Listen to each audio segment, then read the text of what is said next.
maybe this is a wild card. I would pick Justin Fields. So would I. Because if you look at some of the stats, there were stats last year. I think it was the threshold was 50 yards rushing plus a touchdown. Justin Fields was breaking Gale Sayers records in Chicago. Like that's generational type stuff. And everybody always looks at it for me and they say, oh, well, it's up to the offensive coordinator to have a plan, blah, blah, blah. And it's like, no, man, it's up to the offensive coordinator to take that kind of generational rushing and build an offense around it, because it doesn't take a whole lot of throwing to be able to be successful. I'd put Fields with Ben Johnson and figure the rest out later.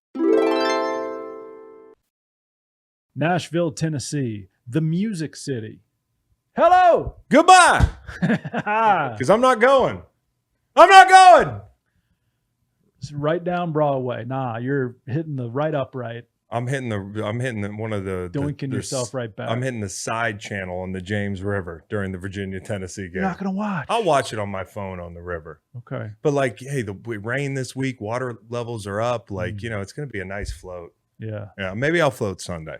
But anyways, we were supposed to go to Tennessee, and I've got this thing late in my 30s where I'm kind of like you. I don't want to go anywhere. That's awesome. It's kind of nice. Cool. But definitely, I don't want to go anywhere and spend a lot of money to watch my alma mater get beat by 40. Yeah. Have a bunch of, people in bright orange screaming at me. So anyways. Hey, Virginia could win. Okay. 28-point dogs. Virginia could win the football game. Okay. So anyways, not going to Nashville. We were thinking about it. That was a good hello. Layup line. Did you guys listen to that song, David Crosby? You didn't listen to it. It's in the doc.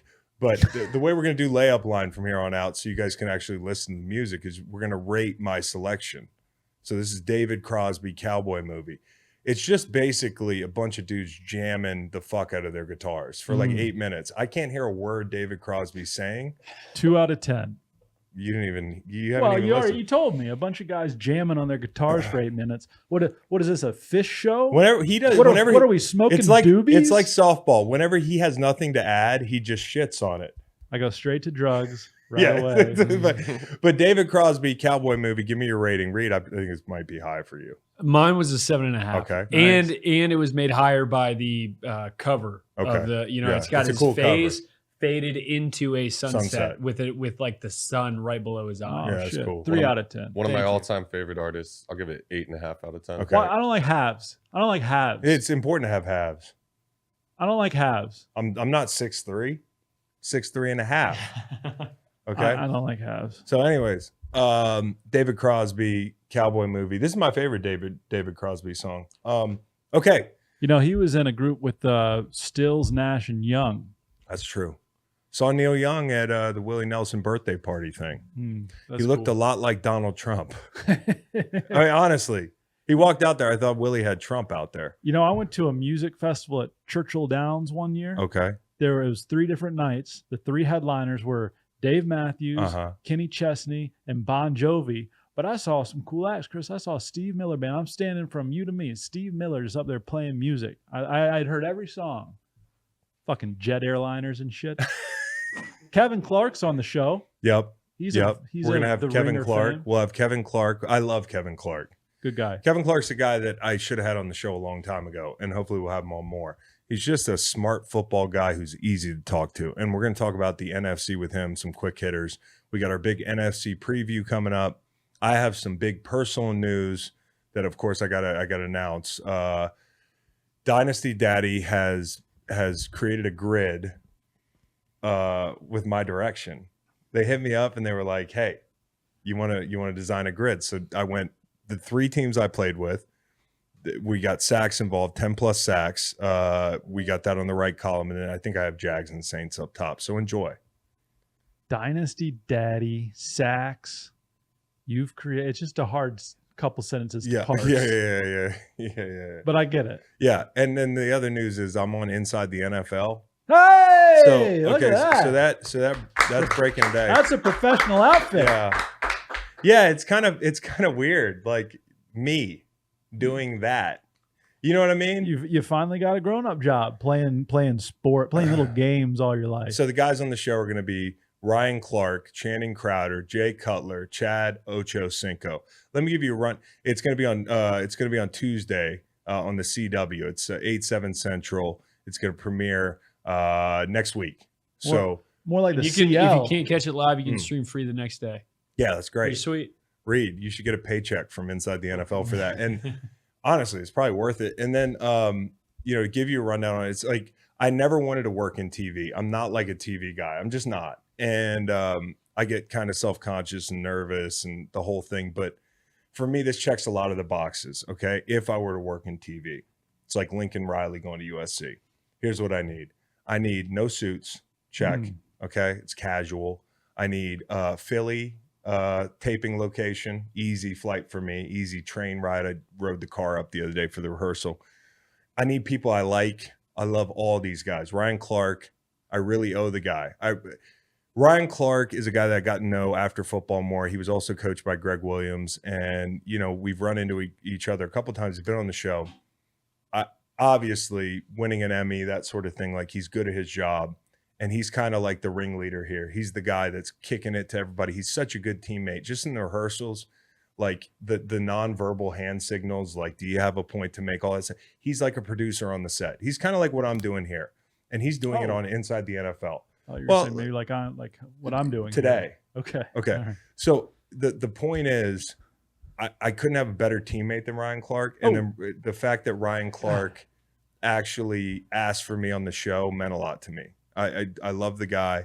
Ocho Cinco might be my favorite fucking guy outside of you to walk into a room and just see. He brings the energy up. Everybody he sees, it's I fucking love you. It's the first thing. It's a big hug. I rolled up to the set yesterday. He's smoking a cigar in his car, looking at his notes. He stole my blue lighter, which I don't have back yet. Ocho's a great guy. I love having him on the show. Channing Crowder is great on the pivot. I never got to know him, but I love the guy. He's kind of like me in that you probably bring a little color into the show, like a little color commentary. It's not like just boring football breakdowns. You got some personalities on the show. And then Jay Cutler. What can you say about Jay Cutler? Just a handsome, well-dressed guy. He's bone dry. I've known Jay a long time. Kyle used to live in his house. I mean, he's like a surrogate big brother to my brother. And so I appreciate that. It's nice to have a quarterback on set. I love the people, so that's check. And it's Tuesday, so I don't have to miss any weekend activities. It's great. I'm really excited. I take it really seriously. It's something different than here, man. Like, when I come in here, I'm taking it really seriously, but I'm stressed out. I'm like trying to call shots. I'm trying to do everything. When I go there, I'm just a player on a team, and that's fun. Like, not that we're not a team here, but I got to be the main player here, and that can be stressful. Like, to go on Inside the NFL, have my line. There's 5 guys on the set. It's just easy, and I'm really thankful that they called. Well, hey, listen, you're smart and interesting and charismatic. Thank you. And you've had several of these opportunities. I'm glad you're finally putting your toe in the water. You'll be great. You're a hard worker. You know ball. I'll never forget being in St. Louis. I'm a guest in your home, and you played a game, and then you come home, and instead of hangout time, it was pop in the film time. It was tape study with Chris. Yeah, well, that was Sunday night. I'm not, I was never the most. I was talented, but I was never the most talented. And so it helped to know the game, learn the game. And it's paying off in the second act because I love studying, and I take a lot of pride in giving you guys and gals the right information. And when I'm on that stage at Inside the NFL, everybody around me is going to make me better, just like here. And I got less of a big role, so it's less stressful. And so I'm really excited about it. And it's on Tuesdays, midday, so you won't miss softball in the evening. Exactly. No that's a big deal. disruption to the green light schedule. Yeah, I kind of wrote that in the contract of Inside the NFL. Like, I have softball games to get back for. By the way, America's team, let's do Taliban's team. Okay. Davis Electric. We played them last night. I'm not going to spend a lot of time on this. You'll be happy. Ed? So, yeah. Ed, don't worry. They beat us 15-9. 14-9. They're a pro team. Okay. They're one of the best teams in the league. The other electricians are kind of scared of them. It's like one of these things where, when I was in Little League, they had this team called Shoney's. And it's thankfully deep. It's I don't know what the word is when a business has gone by the wayside, but there's no Shoney's anymore around here. I don't know if there's Shoney's anywhere nationally. It's defunct. That's the word I was looking for. I wish their baseball team was defunct. I fucking hated those guys. Except for Evan Durr, who I had sleepovers with. We were tied at 9. We were tied at 9. Well. We were winning. We were booting the ball a little bit, and we were hitting the ball hard, but right at people at times. And so, tough loss. Take our medicine. I'd love to see Davis Electric down the line. Shoney's is headquartered in Nashville, Tennessee. Bang, bang. They also hit the ball right up the middle about 14 times, which is, according to Reed, like... Well, it's a no-no in slow pitch softball. I know you say that, like, if you're okay with it. I'm a man. I'm 40. Yeah, and it wasn't one. Like, some teams do it once, they'll apologize, whatever, on me. And that's what other teams that have done it against us have done. And that's what we do. If we hit it up back the middle, sorry pitch. But they hit it about 10 times right at Chris. Now listen, 3 or 4 on the ground. They're electricians. You all right? They don't hit the ball hard enough to actually hurt me. Oh. But at the same time, sparks fired. No, listen. That's why Reed was hot last night. Kyle wanted to body slam somebody, and I'm like, Kyle, we don't need the gorilla. Well, Kyle was also getting fast pitch. He was taking his practice swing, and the ball hit the plate. Yeah, they were quick pitching. Yeah. So, anyways, bottom line is undoubtedly a very good team. But a team we'd like to see again. And, like to the hitting the ball up the middle, I'm a pro athlete. You want to hit it at me, hit the fucking ball at me. Fine. But if I learn how to hit the ball up the middle, I'm going to put a hole in your chest. Okay? It's going to be like The Predator and Jesse the Body Ventura out there. It's a movie. You haven't seen it. Happy learned how to putt. So, R.I.P. Bob Barker. Yeah, I was just about to say. Maybe too soon. How about he died at 99? Don't make the joke. Just under the number. I don't know if anybody's made that joke. Okay. So Davis Electric, 23 5-star reviews on Google. So check them out for your electric needs. Real quick, Matt, I'm watching a movie right now. Not Chinatown. That's next. But LA Confidential. Beautiful. I don't know if noir is for me. Noir. Whatever it is. Noir. What's the difference? Fucking but it's pretty good so far. Yeah, Guy Pearce is great in that. I just don't know why they choose water as the subplot. I have a water charity. This isn't the most. Oh, you're gonna like Chinatown too. Really, it's water. Yeah. I thought you were alluding to that. No, it actually mirrors Chinatown in a lot. That's a great double feature. They talk about China a few times in LA Confidential, and I'm on this old Jack Nicholson movie kick because I absolutely think One Flew Over the Cuckoo's Nest is one of the best movies of all time. Yep. And I saw it in the last calendar year, and I was like, holy shit, I need to go back and watch some of these old Jack movies. So that's film. Couple things that popped up on my radar this week. Doug Peterson cut his own son. And signed him to the practice squad, which is pretty predictable. Yeah.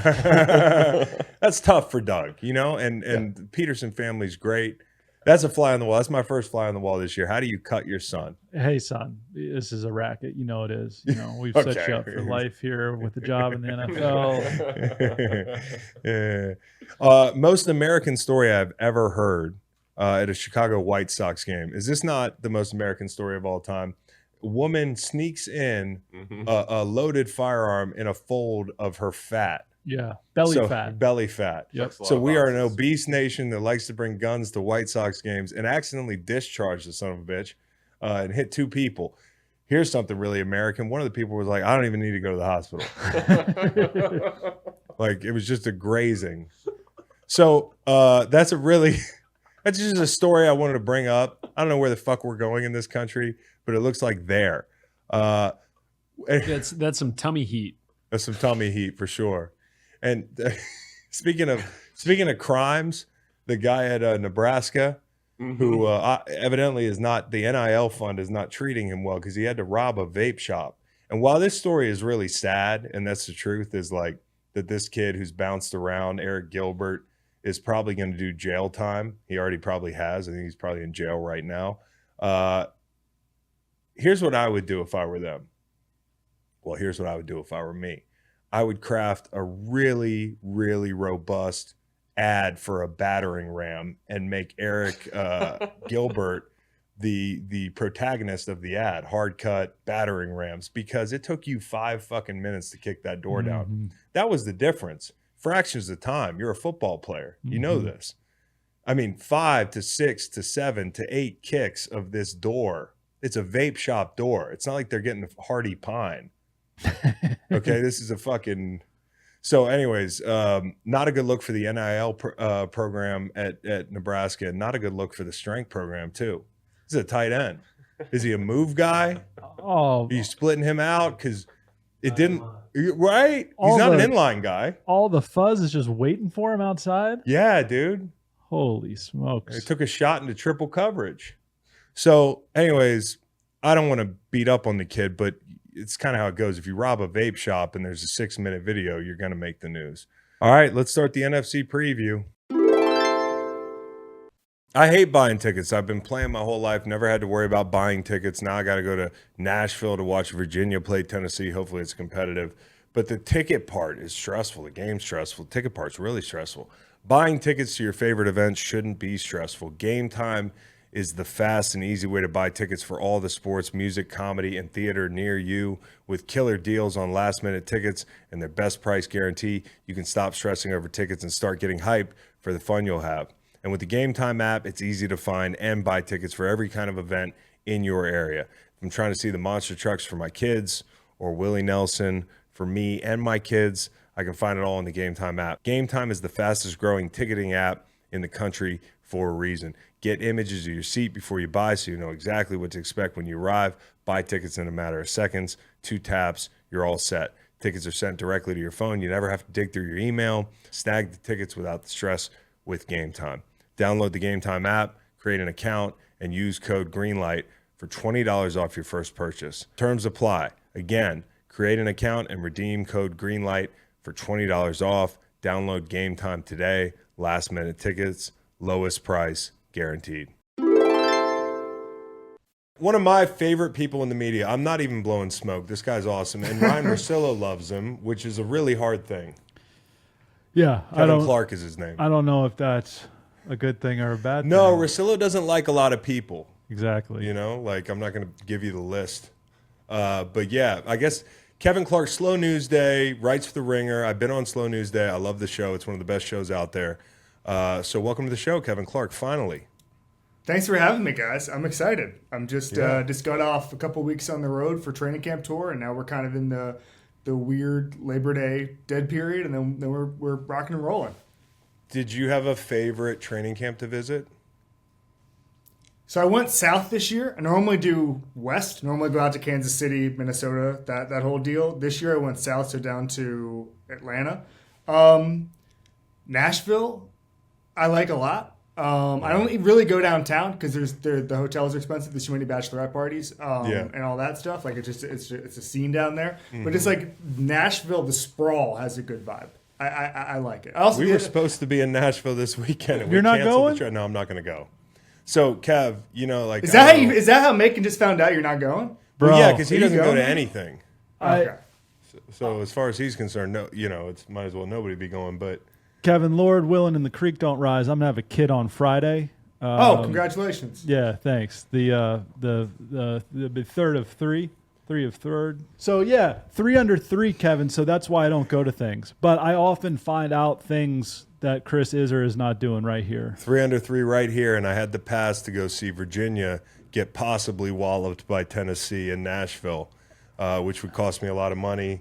Fair, except for 3 under 8 is what you're. 3 under 8, whatever it is. Yeah, with three period. It really doesn't matter. It really doesn't matter how old they are. Yeah. But yeah, no. So my question to you first would be, did you fall in love with any of these teams just being near them? So I love the Titans whole program. I spent some time with Mike Vrabel. It's a piece that's going to run on the Ringer this week. I just got his whole deal. And then Atlanta, I would say, which, by the way, Arthur Smith is a Vrabel guy. Awesome. And Atlanta, I think you were going to ask me about my sleeper team in the NFC. It's Atlanta because everything makes sense there. Everything's thought out there. And you go, and it's hard for me, Chris, like, it's really hard for me to watch practice and look at anything other than these guys look like they know what they're doing. Like they're not lollygagging between drills. Everything seems thought out, purposeful. The GM and whoever it is I'm talking to on the sideline seems to have some sort of plan. And then afterwards, talk to a couple position coaches, a couple players, and then maybe the head coach for 20 minutes. And I get what they're thinking for that season. And, you know, I remember I went to Cleveland a couple years ago, the Odell, Baker, all-in team. And I remember talking to John Dorsey. Everything seems smooth. All right, we're doing good. Ask Freddie Kitchens a couple questions, and I'm like, dude, I I don't know. I don't know what's going on here, man. Like, I don't know if he's watching practice, And so, like, you can glean more negatives than positives, I think. But when everything seems to be rolling in the same direction, you can see that. And I remember, I think I was in a couple years ago, a couple out-of-town reporters were at Patriots practice, and we're watching it. Somebody who covered another team was just like, dude, the practices I watch are just not like this. Like, people are just like in drills, just kind of taking reps off, and just like somebody's in somebody's face, whatever. And it's like, Bill just runs such an organized practice. So those are the kind of tea leaves you have to read. But in Atlanta, it just seemed like everything was moving positively. And Ritter was looking good before I give my sleeper team, because we're gonna skip ahead to this question, so you can cross that off the list. But I got Atlanta as well. I do. I think I love everything about Atlanta, but the quarterback, I just don't know enough about it. But their run game, great. They have weapons outside, or a weapon outside. Kyle Pitts, Bijan Robinson. They can be multiple in the way they use these guys. And then defensively, they added a lot of guys. It's like Chicago. Yeah. Chicago added, it's like a whole new defense. So the biggest hurdle for them is going to be playing together. But I do like Atlanta as well. And the Titans' offensive line, how did that smell from a close distance? Did it smell? Was there a stench coming off of that unit?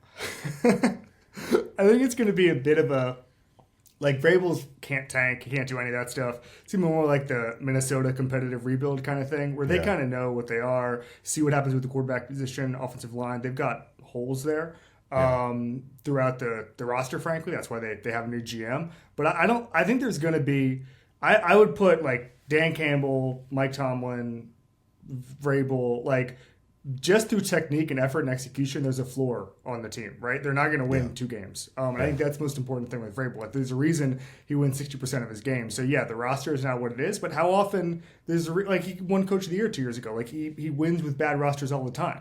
Yeah. He can make a lot happen with not much. See the Kansas City game last year where they went toe-to-toe with Kansas City at Arrowhead with Malik Willis. So, my one question to you, and this is on the heels of Bailey Zappi being cut in New England. That was a fun time, the Bailey Zappi hysteria.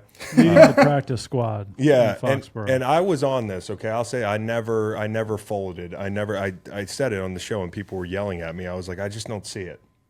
But they cut him, and I was going to ask you, what was your favorite backup quarterback kind of era? It could be a month long, 6 weeks long.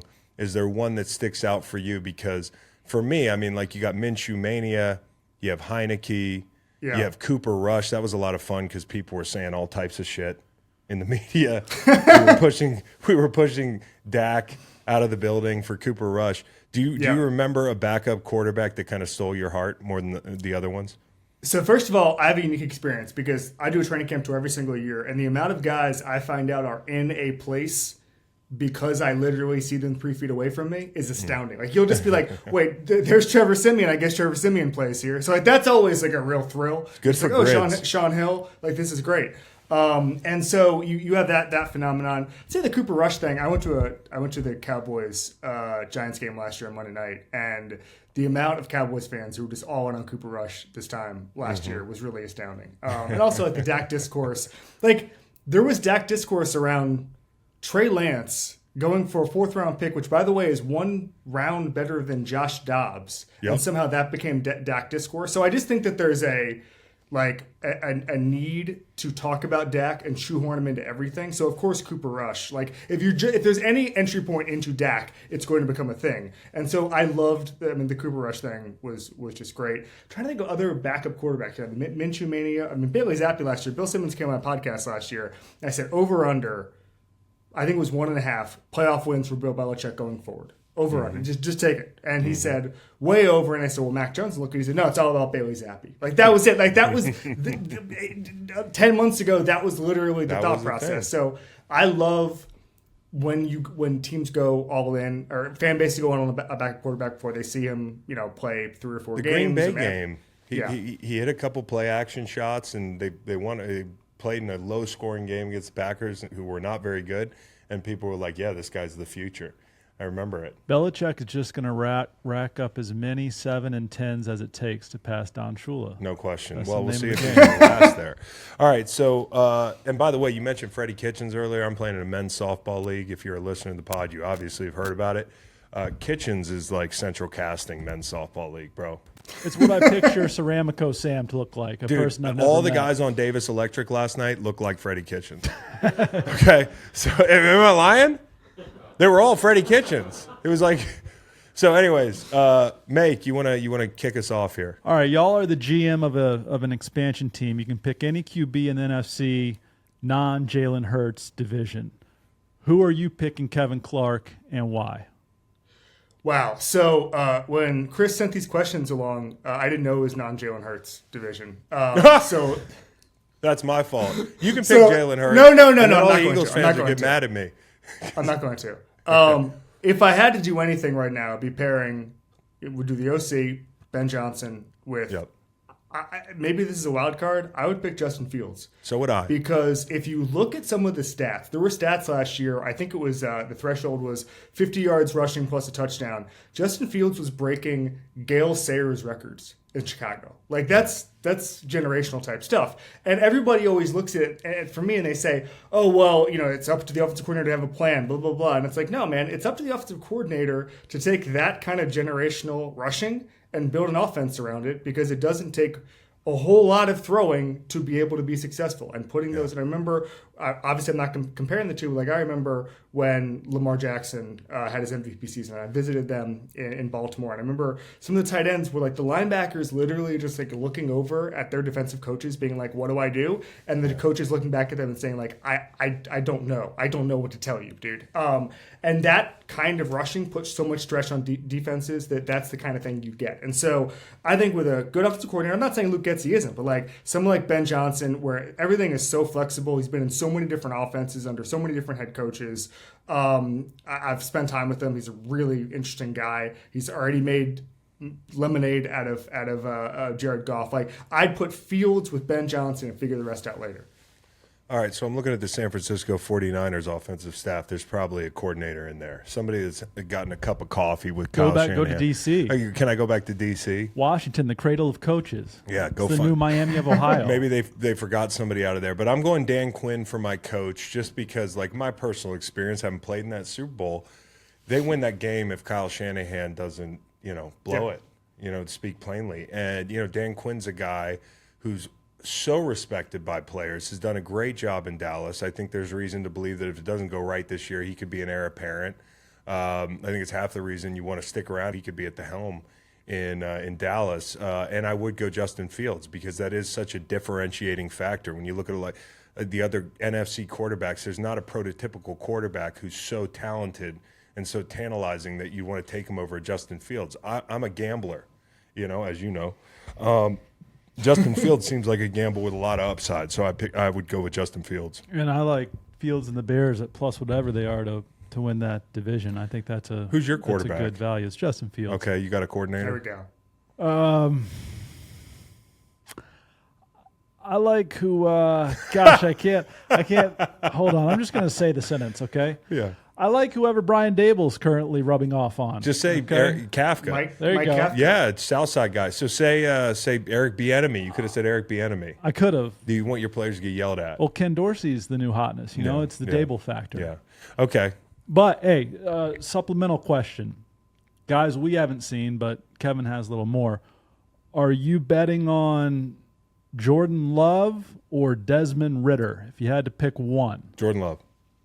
Well, yeah, love, but I don't think Ritter's out of the question. They could be good. I think the flexibility, and I was listening to some of the Packers beat writers the last couple of days talking about the flexibility of that offense. Like they're running some option plays. Like Matt LaFleur is a really good offensive coach. He really understands how to accentuate this. And it's funny because I'll tell the story here, but I was doing a Rodgers story a couple of years ago, and somebody had said to me, just kind of BSing, they said that Jordan Love could have performed well against the Chiefs in his first start, but they didn't prepare him for the zero blitz, and then the Chiefs spammed the zero blitz, and then that was all she wrote. Someone called me right after that and said, and I told that story on the podcast, and somebody called me right afterwards and was like, that's the worst excuse I've ever heard. Please don't ever, next time a coach tells you that, just don't repeat it, because that's a bad excuse. But I think that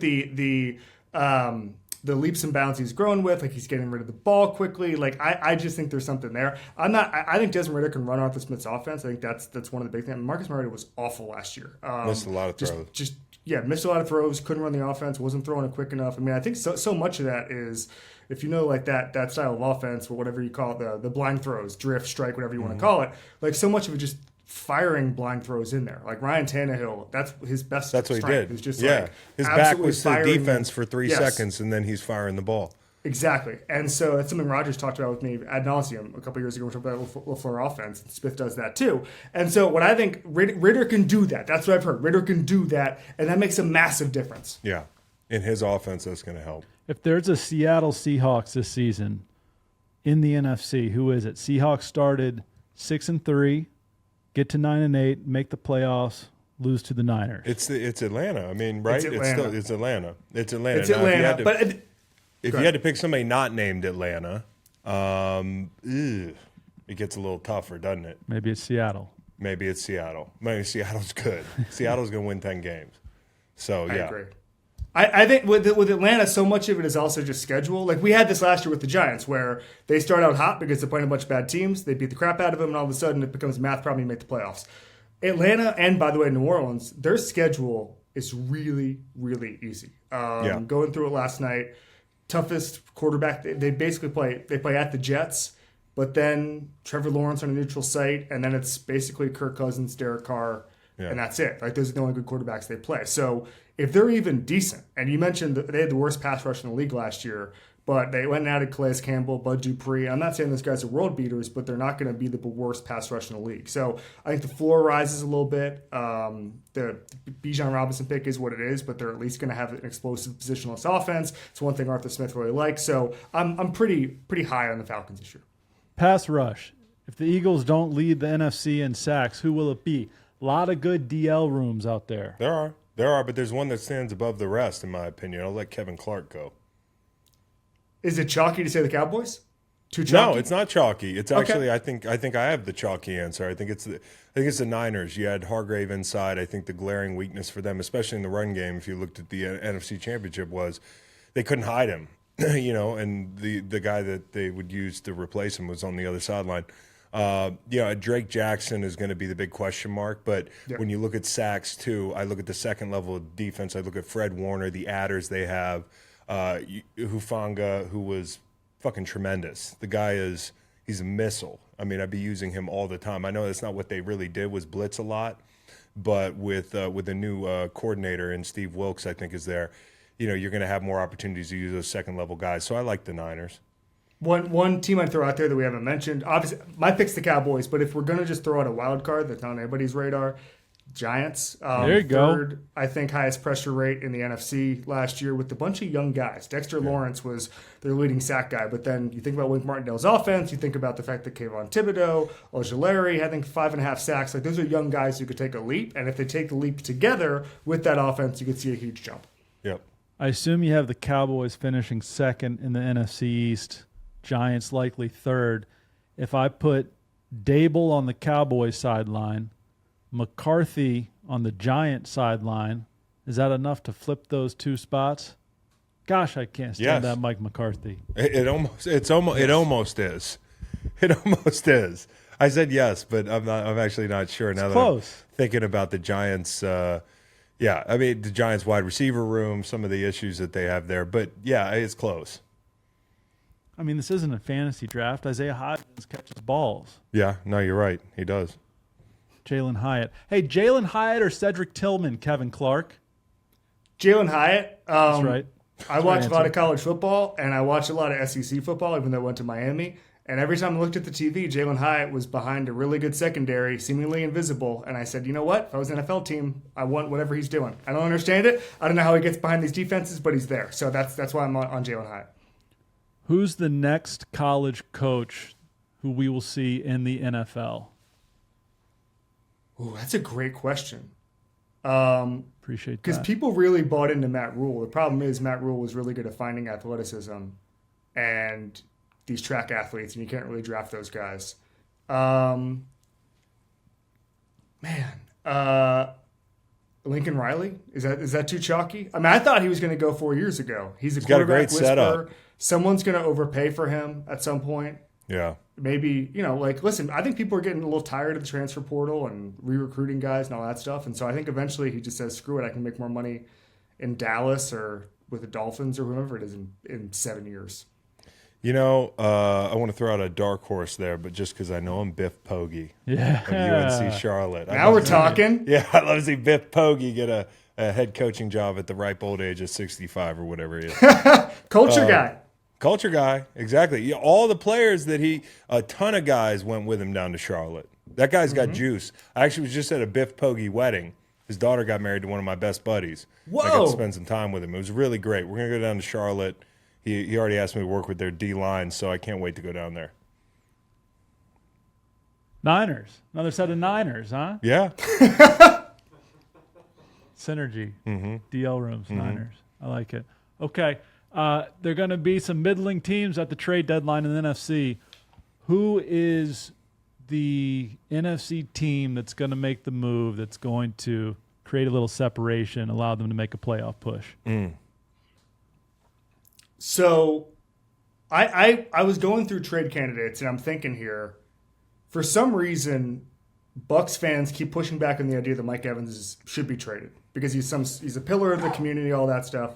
And for me, I keep why? Like, this should be more like I've heard people say this before, but like this should be more like baseball, where it's like this guy is going to be re-signed for a ton of money. We can get value for him. Like, why can't we get Mike Evans out of here, get a premium pick, save some money, go with the youth? So I look at whoever takes advantage of a team like that, like the Bucs.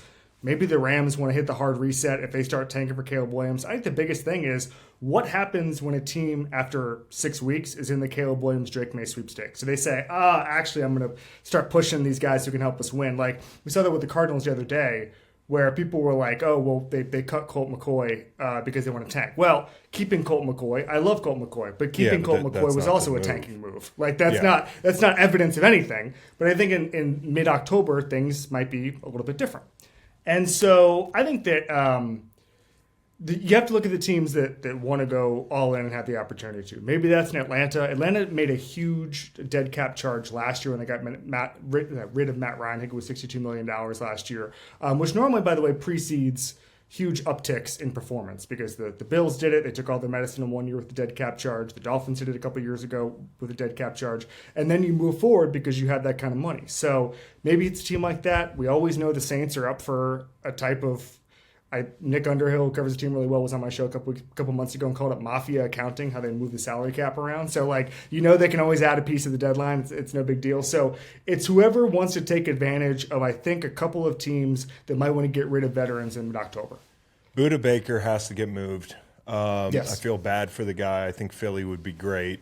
They were players in the Jonathan Taylor sweepstakes, allegedly, and that probably was just Howie making a call because he'll call and kick tires on anything. But I think the safety room could use him. I think when you look at names that might surprise you, I think Kirk Cousins could be dealt before the end of the season. We talked about Miami on this show and Tua, and like you and I have stepped in it with Tua, more me on your show, but Tua could be hurt. I mean, it's a real thing. Like there is an injury pattern here, and that's such a good roster. You don't want to strike out on a year like this. I think Kirk Cousins could be dealt to the first team with a quarterback injury. I also think, and I said this last offseason, and Rams fans skewered me as if I wished I was on the LA Rams instead of two Super Bowl teams, and I was mad at the Rams about this. They are hitting the reset button. Jalen Ramsey, gone. I think you could look at an Aaron Donald because you look at that defense. You're already half dead on that defense. You're like 3/4 dead. Just die all the way. And they could be one of those teams. I've never heard of half those guys. I looked at the depth chart the other day. I'm just like, I do not know who this young man is. I'm sorry. Exactly. It's all shadow program guys. And so, like an Aaron Donald, like the Bears, they're serious about winning right now. We're going to talk about in the NFC preview. I watched their tackles, Gervin Dexter and these guys. Yeah, their names, they invested, but are they ready to play? If you're serious about winning right now, a team like the Lions, a team like the Cowboys, the Steelers, are teams that all I think could make moves for an Aaron Donald. So, a couple big names here that I think could, and there's a lot of tight end buyers this year. So you could see a tight end move too. How about anybody on that Washington defensive line? Washington gets rid of Dan Snyder. They go 3-0 in the preseason. They're going to open up 1-0 because they have the Cardinals, but they're the fourth best team in the NFC East. That defensive line's so good. It's just all about looking at the contracts and saying, hey, like, who are we on schedule to pay? Who are we on schedule not to pay? Yep. You could look at Sweat, who's a guy who's had an up and down kind of court of public opinion deal. I think he's underrated. I think some teams would covet a guy like that. But if I'm the Commanders and I'm the new owner and I walk in the house, like, what's the nicest room in the house? It's the D-line room. I'm not going to fuck with that room if I don't have to. Kevin, what's your favorite thing about Bill Simmons? He lies about grids. No. Number one is that he's a genuine sports dork. And so he will text me and Steve Cerruti about the Magic all the time. Mm-hmm. And like he will be watching Team USA in the basketball thing right now, and he will just like text a question about that only like no one likes the Orlando Magic. And like I have a running joke. I go on Zach Lowe's pod, I like him. But like I live. Thank you, Chris. Yeah. Like I live in Westchester, New York, right? And so Cerruti's in Connecticut, and when the Magic make the play-in next year, we're going to meet at a Chili's in Connecticut, and it's going to be me and Cerruti and Zach Lowe, because Zach Lowe wants to come because he's on the bandwagon, right? Like, that's what I'm dealing with here. There's not a lot of Magic fans. There's not a Magic community. Well, if There's you not got a Magic Zach nation. Lowe on the bandwagon, that's a pretty good guy to have on the bandwagon. Yeah, and so we'll be like, I don't know where, like New Haven Chili's. I don't know, something like that. We'll look into it. Do a little Yelp action. But and nobody cares about this team, and yet Bill will just be like, hey, man, like, he'll be making Evan Fournier jokes as he did the other day to me. He will be asking genuine questions about moves they can make at the deadline. Like, that's the best thing about Bill is, like, I've been reading Bill since I was more or less in middle school. And it's still, even though I adore the guy as a boss, even though I've had so many interactions with him, like, anytime he pops up on the phone and he's got some question about, like, what positions Paolo Banchero can guard, like, that to me is still surreal. You were at 6-11 and went Anthony Black and Jet Howard. Would you have been happier with Grady Dick, Jordan Hawkins? Okay, all right. No, I'm serious. No. Was that not a bad draft? That's a bad draft at 6-11. So Howard is its own thing. I didn't like the pick. It was to allegedly address a shooting issue, and I don't think he addresses it. Like, that's always my favorite thing in the draft, where it's like, well, we had to draft for need, and it's like, well, did you fix the need? Because I think you didn't. Anthony Black is different. Bruce Feldman wrote an amazing piece. I don't know if you read it. Basically, like, if he decided to become a football guy full time, he would have been him. Like, he would have been 5-star, like, highlight reel type of guy. And there's no better way to get me amped than by saying this guy would have been a 5-star football player. Because I just know how hard and athletic it is, how athletic you have to be in order to get that. So I'm in on Anthony Black. I think he's just, like, I'm in on Joe probably. Ingles. All right. Yeah. We're just talking Magic here. All right, can we to warm up for the MVP award and the offensive rookie deal? We just talk a little Magic. Yeah, that's what we do here. Who will be the next great podcaster out of the NFC? Oh, easy. It's easy. It's Micah Parsons. Oh, he loves to talk in a good way. Like, here's the thing: not a lot of guys love to talk, myself included, because I know there's some people like he talks too much. But like Micah Parsons loves to talk, and I never get annoyed by it because he's just such a kid.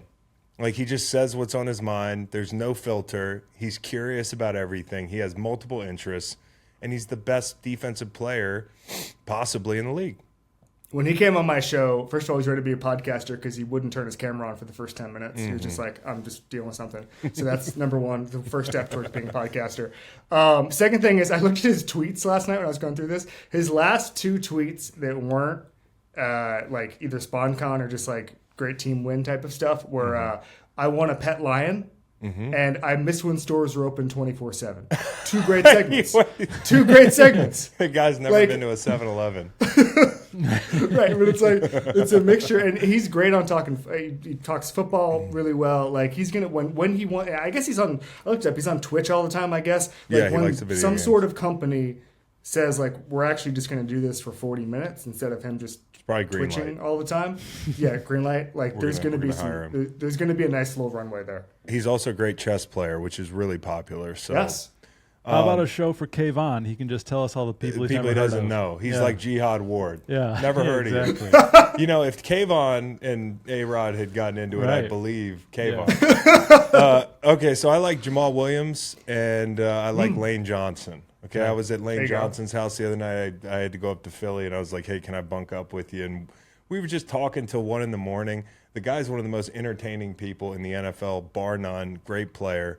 And he's got a little Southern twang. Mm-hmm. And that in the podcasting world is not something that – it's not a niche that's occupied, except on OAN with Gundy. So, anyways, I like Lane Johnson. Okay. Rookies of the year in the NFC, offensive and defensive.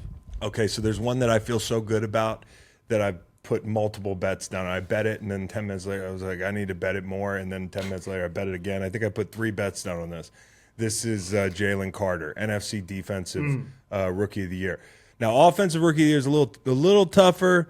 It's between Jahmyr Gibbs and Bijan Robinson for me. I'll go – if you're betting, I'd say bet Jahmyr Gibbs because the odds are a lot of fun, plus 800. And then Bijan's plus 250. To be safe, I'll go Bijan. But if you're betting this award, you should bet Jahmyr Gibbs. So it's going to be Gibbs. Part of it is also just like Ben Johnson, even though Arthur Smith is an awesome coach. Like Ben Johnson last year, if you watched it, Sewell is like out in the open as a lead blocker. Yes. The stuff that line is going to be able to do, not just with their talent, but with what Ben Johnson allows them to do in the run game. Like it's going to open up a lot there, and we're going to see it. And also, like, I think the stats will be probably similar, and so it just comes down to who's making a bigger, because you could say like cultural impact, and that will be Gibbs. Like the Lions will be better than they should be, exactly. All that stuff, and it'll be part of the narrative. I also think that like if the Falcons are the team we think, Chris, there's gonna like Arthur Smith's gonna win Coach of the Year, a couple other things. Like they're gonna probably try to spread it around a little bit. Gibbs, if it's close, would get that nod. Yeah, that's a good point. Do you think this value is right for the quarterbacks?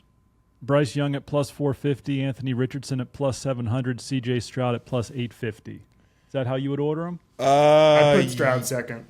Yeah, I would maybe put Stroud second. I have a hard time imagining that Anthony Richardson is going to have too much success statistically where they're going to put him in there for that award. But I love their big targets. It's like a basketball team out there. Chargers and the Colts play pickup. I don't know who wins. Allie Cox, alley-oop. Yeah, I like the big targets there, but I don't think it's enough. We've just been on a run of Sauce, PS2. Could Christian Gonzalez be one of those guys? Well, he's going to have to, because Jack Jones has moved on from sticking up Panda Expresses. He's got a new racket. New hustle? Yeah, new hustle. Well, and you just put Jalen Carter in the Hall of Fame. So I did. Christian will really better have be good. To show what he's made of. All right, Offensive Player of the Year, Offensive Defensive. I hate this fucking award. Player of the Year. Offensive Player of the World or the year. Try to do offensive. Not Offensive defensive. Player of the World because that track guy doesn't think so. Noah Lyles. I'll throw out maybe a Christian McCaffrey. This seems like the kind of thing where if he has a bunch of, I still don't understand what Offensive Player of the Year is. It doesn't really make sense. It's just not to a me. quarterback. It's just not. It's just not a quarterback. Good player, not quarterback. Christian McCaffrey. I don't know if the Vikings are gonna be good enough for somebody like Justin Jefferson, but that kind of genre. I'll go McCaffrey here. Okay, I'll go Travis Kelce, and then Garrett for Defensive Player of the Year. Sorry to step on your transition there, but I'll go Defensive Player of the Year. Myles Garrett, Jim Schwartz. Like, while I do think they might get picked apart by some good quarterbacks when they play him, he's got Big Z inside. He's going to be in a wide 9. There's not going to be a lot of thinking, and Myles is a sharp guy. But it's nice to hear. These are your keys. Do you remember them? Yeah. Rush, crush, and finish. Close. That's it in that defense. And so Myles Garrett's going to have a huge year. So I agree. If I was to have a second one, especially from the NFC, because that's what we're doing, Micah Parsons. Like, I just think he's just It sounds like I still don't understand the role he's going to play, but it sounds like he'll be able to pin his ears back a little bit more.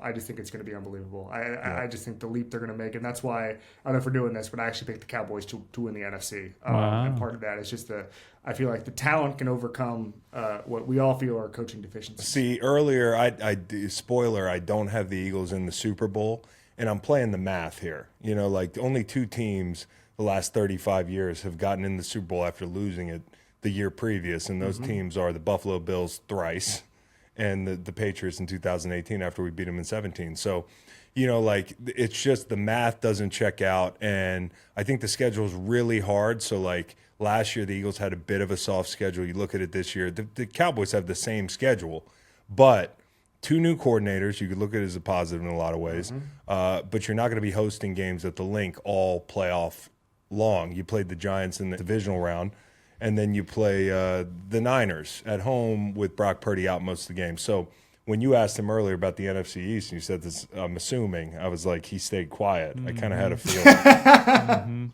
Very observant.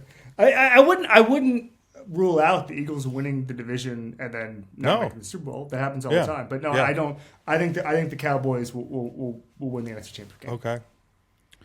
All right. Does that mean Mike McCarthy is your NFC Coach of the Year? Because it's going to be Arthur Smith. Only because Mike McCarthy, I think it's a narrative award, and I think people are just going to be like, he didn't do very much. Unless Dak balls out and wins the MVP, maybe we have a little bit of redemption there. Or they could just say it's going to be, Brian Schottenheimer redemption, whatever it is. But Arthur Smith, they'll go from 7 wins to like 12, and everything will be all about art. So there's for Coach of the Year, there's kind of 2 guys that win it. There's the guy that like we thought you were good, but your team's really good, or like we didn't know you were a good coach. Right. So I think Coach of the Year, Eberflus would be a good pick. But if you want to go with a guy who's a winner, I think the Jags have the chance, the best chance in the league, to exceed their win total by a lot of games into that double-digit kind of echelon. I mean, this is a team that can win 13, 14 games. If Jacksonville wins 13 games, Dougie P might be Coach of the Year. If they're hosting playoff games and that sort of thing by way of their division, I think Doug could be in the conversation. And he's 25-1 too. So as a gambler, that's one for you.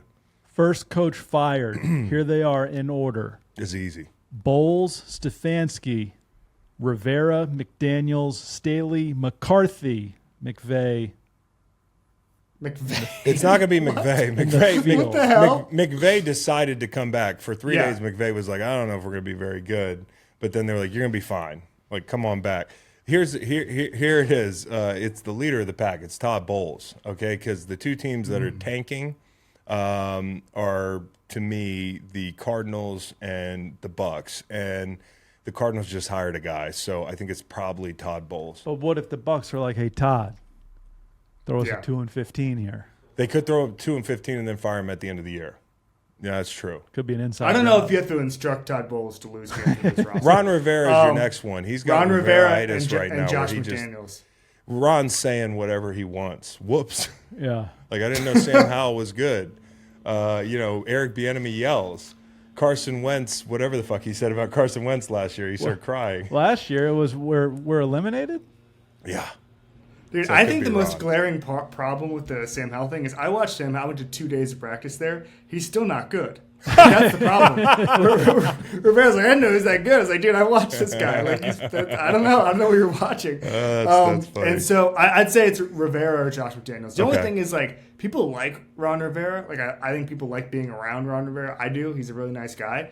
Josh, like, we've seen it before. He kind of burns through people. And Mark Davis, if he's like, I'm going to move on in January, I might as well move on like October 3rd because I don't want to deal with this guy. And the fact that they brought Josh Jacobs back for more money but didn't commit to him long term kind of says, hey, I got to win enough this year. We can't go into full tank mode. I need to keep my job.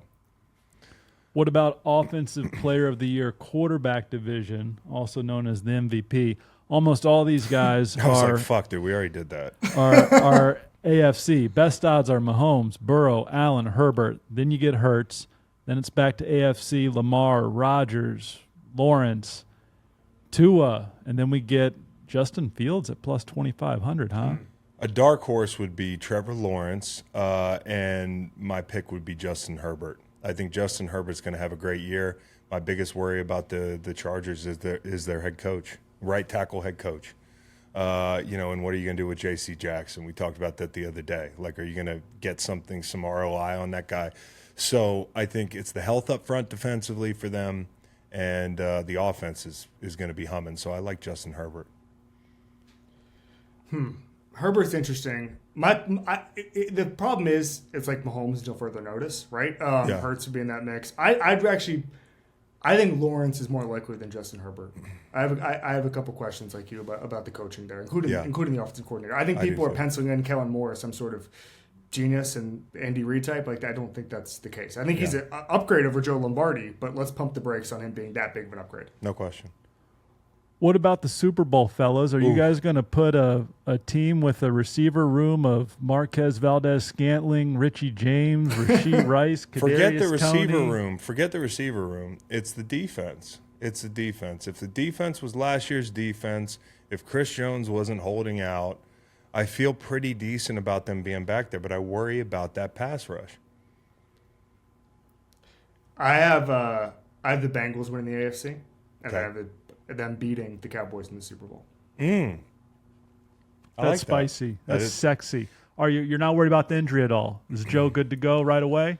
So, no, not right away. I was at practice for 3 days, I think, doing a story about basically how they adjusted their offense last year. Practice. But what's interesting, I'm just a grinder, man. I'm a practice guy. Yeah. We're talking about practice. I'm going. He's the question, not the answer. Yeah, exactly. Yeah. So I talked to Joe. The last 2 times I've interviewed stuff with him, he's gotten hurt through appendicitis or the calf this year. So I haven't talked to him in 2 years. But he was telling me, and Chris, I'm sure you've seen this before. He was telling me that when he came back from the ACL, he was throwing all those interceptions 2 years ago in camp, and everybody was talking about it, and he was struggling into September, saying like, all right, so his whole thing is his vision. And he basically said when he came back, there were weeks at a time where he just saw a wall of people, and his vision was no different than mine or Macon's when we're looking at 21 other guys in a football field, and you can't tell the depth of a receiver or whatever. And that's why the last 2 seasons it's taken him a while to get the accuracy down, is because when your superpower is vision, your vision's got to be sharp. And so I think we need to get used to him starting slow a little bit, especially after he misses camp. Like, it's going to take him a while. So we might see a couple of disaster performances. And then by November, one of the things that's weird about the fact that he keeps missing training camp is it allows him to peak at the right time. It allows him to get really good in December. I'm not saying that's by design, but what I am saying is he's playing his best football at the end of the season almost because of this. And so that's why we might see a rough September and people tweeting him like, "You dumbass, you picked this team to win the Super Bowl." Hold off. Burrow knows when to play. It's almost like Brooks Koepka, right, at the golf majors. He knows how to play his best when you're supposed to play your best. Yeah, I got no qualms with that. My biggest concerns would be with Cincinnati. I think the temperature in that building is going to be red hot, and I don't know how they're going to respond because, you were close 2 years ago, the way you lose last year, the whole thing they've been on this treadmill a while, and you got to pay guys next year. That wide receiver room, you can't keep it together. Joe doesn't have his deal yet. The tight end room is empty. They would be buyers at the trade deadline if not for having cap issues and that sort of thing. Owner issues. Owner issues. Just as far as not wanting to spend. He doesn't want to spend money for sure. And then on top of that, your safety room, which was such a strength last year, is completely new. So they like some young guys. I've been going back and forth on this. I'm going to put the Niners in the Super Bowl. I just think. What we've seen with the Niners is they've been really good at getting over the hump and getting back up. They've been to the Super Bowl. They've had tough losses. They come right back. They're right back in it. So I think the nucleus in that football team is a strength that they can rely on year in and year out. And then on the other side of things in the AFC, it's between the Jets and the Chargers for me. And the reason that I think the reason that I think for me. That I'm going to stay away from the Chargers is the head coach. Now, I got nothing against the guy, but it's a little bit sketchy. The reason I like the Jets is they match up with everybody. Right. They got the corners to cover. They got the rushers to rush. They have a number one. They have 2 tight ends that can play. You said they're not good, but they can play. Tackle is the only concern on that roster right now for me, honestly. I mean, somebody would have to point out, can Aaron Rodgers be Aaron Rodgers, which I believe he still can be, and can the tackles hold up? And if the tackles if the tackles can hold up, I don't see why they can't go all the way. And I'll probably pick the drum roll, please, because I haven't done it yet. I'm gonna go with the Jets. Wow. Now I almost went 1994 rematch, revenge game, Niners, Chargers, whatever year that was. But I think I'm gonna go Jets. Great game. Wow. Is it that much of a wow?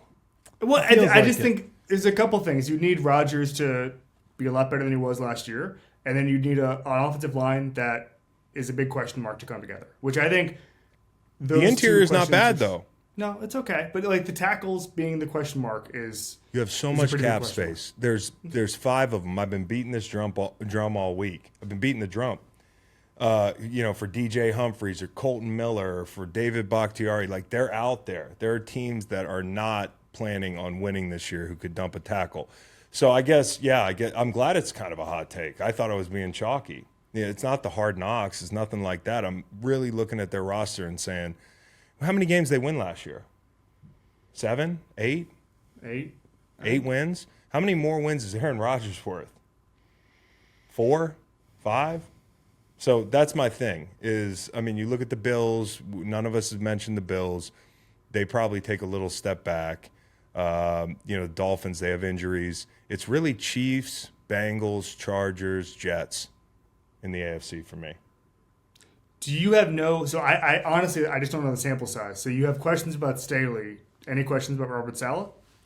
I don't. Saleh never tried to tie a game. The worst thing Saleh's done so far is ripped an Eagle quote off an Instagram post. Jets were 7-10 last year. They were 7-10, and they were in a lot of close ball games. And that defense is conditioned to play knowing you're going to score 17 points. That's going to be a lot different up there. But listen to this, okay? Home Buffalo, Monday night, September 11th. At Dallas, home New England, home Kansas City. At Denver, home Philly. Okay. There are no gimmies. They match up well with all these teams. Every team might finish 8-9 this year. Is that possible? Check The Eagles the are a math. tough matchup for them. I like the Eagles. I like the Eagles to win the Super Bowl, to beat Joe Fan's favorite team, the Los Angeles Chargers. And that's because of several reasons. The unis are sweet. Justin Herbert has cool hair. Everybody wants Austin Eckler in their fantasy leagues. Just a fun team to root for. And Kellen Moore, as Kevin Clark said, is the savior, is the best football coach to ever walk the earth. What if they win the Super Bowl, but they fire Staley and Kellen Moore becomes the head coach like week 7? Perfect. He just does something so off the wall. That's great. Okay, we got through it all. Kevin Clark, appreciate the time, man. A lot to download here, but Kevin, what's your least favorite thing about Bill Simmons? okay. He's tall. He is tall. Sneaky It's not tall. fair to be that tall. Pronunciation of Malik Monk, maybe? Monk. I think that if I had to pick one, and there's very, very, very few, it would be that it's hard to have a conversation about the New England Patriots with them sometimes. Yeah, like most. As evidenced by the Bailey Zappi point I referenced earlier. Yeah, they get drunk on success pretty easily. But that's true of everybody from that area of the country. They do. That's what I'm saying. It's Mass Boston. holes is what they're called. Yeah. Kevin Clark, you can catch him at the Ringer. He's just awesome, man. We love having him on, and we'll hopefully have you on again, Kev. See you guys. Thanks for having me. Love the pod. Love the show. Love Thank you, the brother. whole thing. Thank you. Where should we start, Meg? With the Beasts, 3 playoff teams from a year ago: Eagles 14-3, Cowboys 12-5, Giants 9-7-1 with a negative point differential. Eagles make it to the Super Bowl. Can they make it back?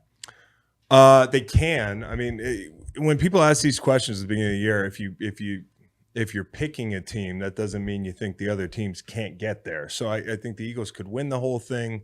I think they're great. I just look at what we talked about with Kevin Clark and, the math. It's such a tight race in the NFC East at the top that I'm not sure with the schedule. Because you look at this.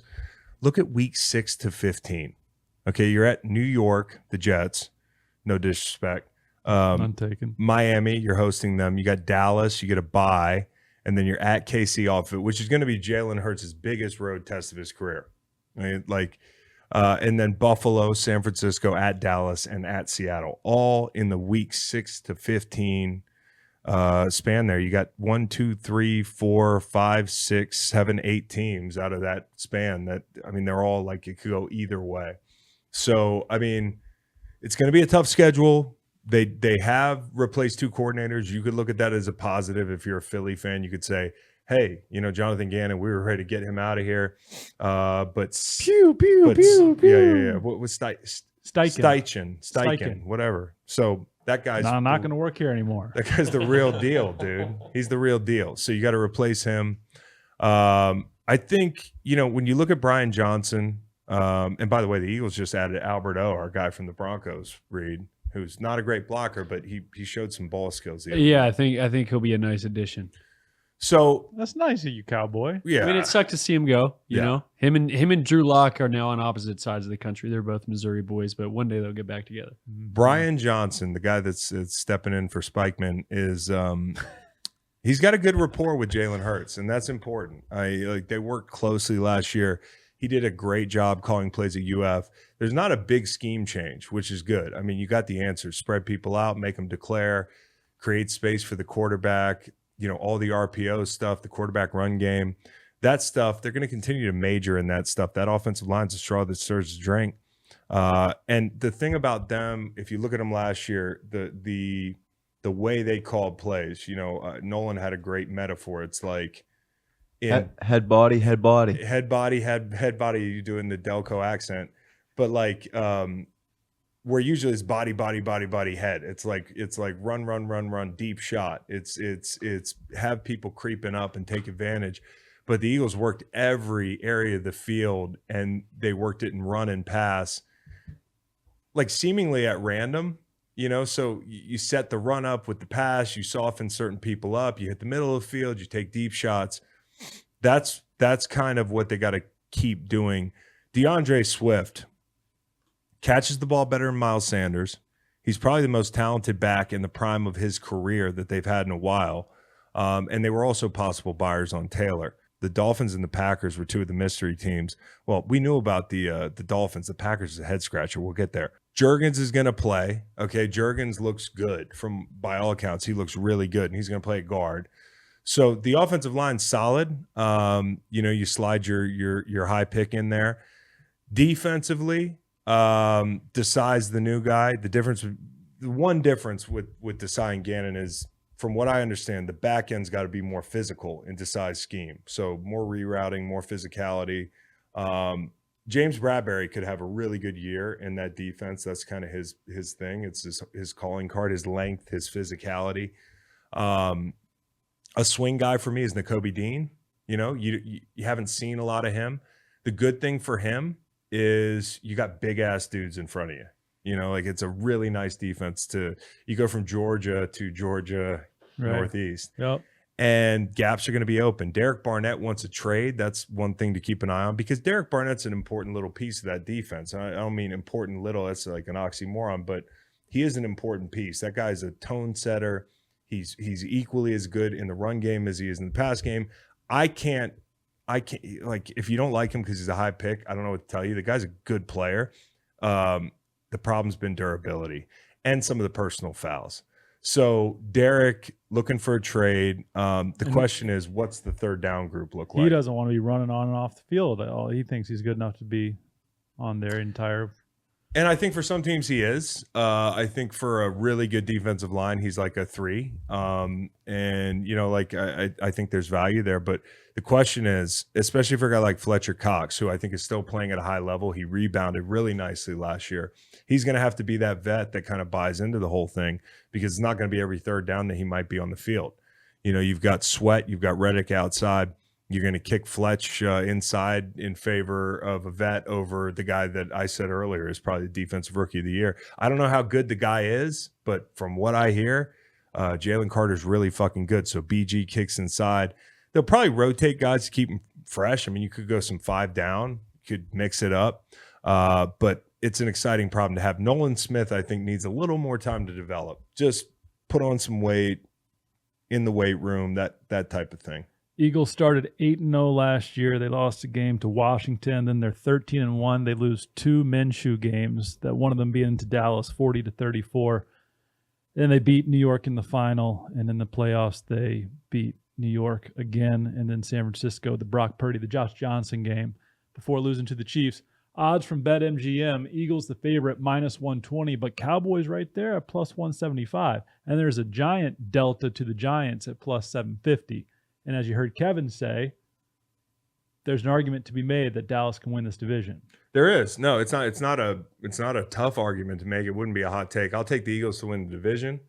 But I think the Cowboys are going to be right on their heels, and that could go either way, which we said last year, right? Like it's going to be a top-heavy division. The Giants are good, but they're not players when it comes to winning this division. Now, the Cowboys, and I'll get y'all's votes at the end of this deal, but the Cowboys are pretty good. December's tough for them. Philly, at Buffalo, at Miami.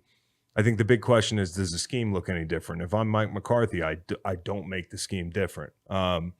It shouldn't mean much that Kellen Moore went somewhere else, but he could be a better play caller. Like the menu can look like what it looks like, but when the waitress is asking you for your order and you're not sure, like that's where it gets tough. And so, McCarthy is going to be a big change, just in that it's on him, and he's got to be a head coach and a play caller. So that's a tough one. Keeping Dak happy is tough, right? Do you remember how excited we were for Week 1, Tampa Bay and Dallas last year? Yeah. Dallas, 244 yards of offense, 12 first downs, 3 of 15 on third down. They lose 19-3. It was a slobber knocker. Yeah. Trey Lance thing happened, and like I've said this before, I just said it with Kevin Clark. I think Dak's just got to play football. I don't think this factors in. If the Trey Lance thing ever factors in, that'll be Dak's fault. Turnovers, that's something he can control. That was what killed him last year. So taking care of the football, tight end is a weakness for them. I don't know about a weakness, but it's not a strength. If you look around, they got 3 wide receivers who excite you on some level. Brandon Cooks, you bring him in, he's a 1,000-yard-a-year machine, which was a good addition. And then you've got obviously CeeDee Lamb and then Gallup, who we've seen, bits and pieces of, and he's looked talented. So the offensive line, Zach Martin, you get the deal done. I think this is going to be a formidable offense to play. And Tony Pollard getting a lot of tread on those tires. Getting his share, though. And you bring in Deuce Vaughn, the defense. Here's the thing, man. There's a lot of exciting pieces on this defense. A really, really good back end, ball hawking back end. So for the turnovers you make, your defense is going to come up with some. You've got an exciting edge rush group, right? You got Tank, you have Micah Parsons, this Sam Williams kid, he's flashed. You've got kind of a thin linebacker group, and then in the middle of the field defensively, a lot's going to be riding on this Mozzie Smith kid. The rookie. And they're not the only team that's going to depend on, rookies to step up on interior defensive line. But this kid looks raw. I mean, I watched him. I watched the Jacksonville game. I watched a couple other of his preseason snaps. And, he's just the guy. Things are moving 1,000 miles an hour for him. Steps are off. He's in a 2-eye. They're moving him around to a 3. He's taking on a trap. He doesn't see it till the last second. Double teams are rough. But he's a big, powerful guy. I can see why they like him. When they put him in a simple situation, he can move bodies around. But he's not ready to be that guy this year. Now, he could be by week 10. I don't know. Dan Quinn's a hell of a coach. But, that's a guy they're going to depend on a lot. And the interior of that defensive line and the linebacker room makes me worry about the middle of the field. Who do you have to beat to win that division? It's the Eagles. For $100 American, can you name the Dallas Cowboys place kicker? Is it still Maher? It's Brandon Aubrey, a person called Brandon Aubrey. 28 years old. He went to Notre Dame. Okay. All right, the Giants made the playoffs. Mm-hmm. 9-7-1. They won a playoff game. They went to Minnesota and won. Plus 750 to win the division. Not going to happen. What's changed?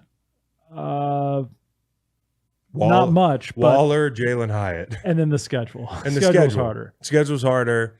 On the road early a lot. San Francisco, They play Miami. I think one of those games is a Thursday night game at Buffalo, all before Week 6. I love we get Philly and the Giants. I think on Thanksgiving on Christmas. Yeah, and then you get Dallas and Seattle.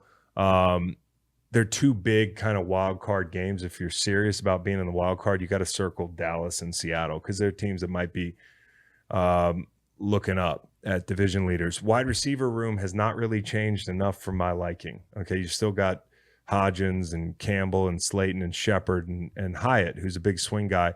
Waller, I think, is a great fit. It's all about health for him. It really is. He's a match made in heaven for Daniel Jones. And then Evan Neal, he's got to make the jump. He's got to make the jump, just like all their fucking rookies have. Like Andrew Thomas did. Yeah, Andrew Thomas or Dexter Lawrence. Like these guys have made jumps. So they're doing the right things. They're developing their talent defensively. They got to do more of that. You heard Kevin Clark talk about the defensive line. What can they do with Kayvon Thibodeau this year? He looked good in preseason. I saw some nice rushes from him. Could he make the second year jump? A big question is going to be, you're starting two rookies on the perimeter in a division like the NFC East, and Banks and Hawkins and Adoree Jackson, who could probably be your best bet to match up on Goddard. You might want to use him outside on like A.J. Brown. So when they made the trade for Isaiah Simmons, and I was like, yeah, they can try to cover tight ends with this guy. Wink's really aggressive, and that's the whole thing is Wink is really aggressive. He can use this guy. A lot of people were like, yeah, he can't cover tight ends. I'm like, well, you turn the Clemson tape on a couple of years. He looked like he could cover a lot of guys. That was the guy on the field at the Orange Bowl. They were like, who the fuck is that? Or at the ACC championship game. Yeah, and they're splitting him out to cover little guys. Yeah. And so don't tell me he's not athletic enough to do it. Change of scenery can help, and the way you're used can help. So I'll be interested to see how Isaiah Simmons, who they got for nothing, it's a trade I would have made 10 out of 10, can help them. Boogie Basham, they just traded for him. So not a spectacular defense, but one that I think can be a relative strength. Have you heard of Jihad Ward? I love Jihad Ward, and I've definitely heard of him. I love Kevin Clark saying that Sam Howell's no good. I don't like the Washington team. Yeah. I don't really like Carolina for that matter. I'm rooting for Sam Howell. Sure. Well, the Washington team, I guess we get in their schedule. I don't know if we'll be paying attention to them. Well, the coolest addition is probably that Eric Bieniemy. It is. Eric Bieniemy is the question we've all been waiting to have an answer to for like 5 years. And there's people that are dug in on both sides of this that, don't want to hear about Eric Bieniemy anymore. That minute you heard he yelled, you were like, yep, that's it. And then there's people that are like, he should have been a head coach 5 years ago. Well, he hasn't called plays. We had Andy Reid on, and Andy Reid said, and he pointed out, like, I didn't call plays when I was a first-time head coach. I mean, they pulled me out of the tight ends room in Green Bay, I think. So I think this is a guy that's in a pretty good spot because Ron Rivera might not last the year. He's got Rivera-itis. We've talked about the sound bites. He just hasn't seemed to have had a young man's mastery of every corner of the organization. I got a lot of respect for Ron Rivera, but it doesn't look like him lasting the year is a sure thing.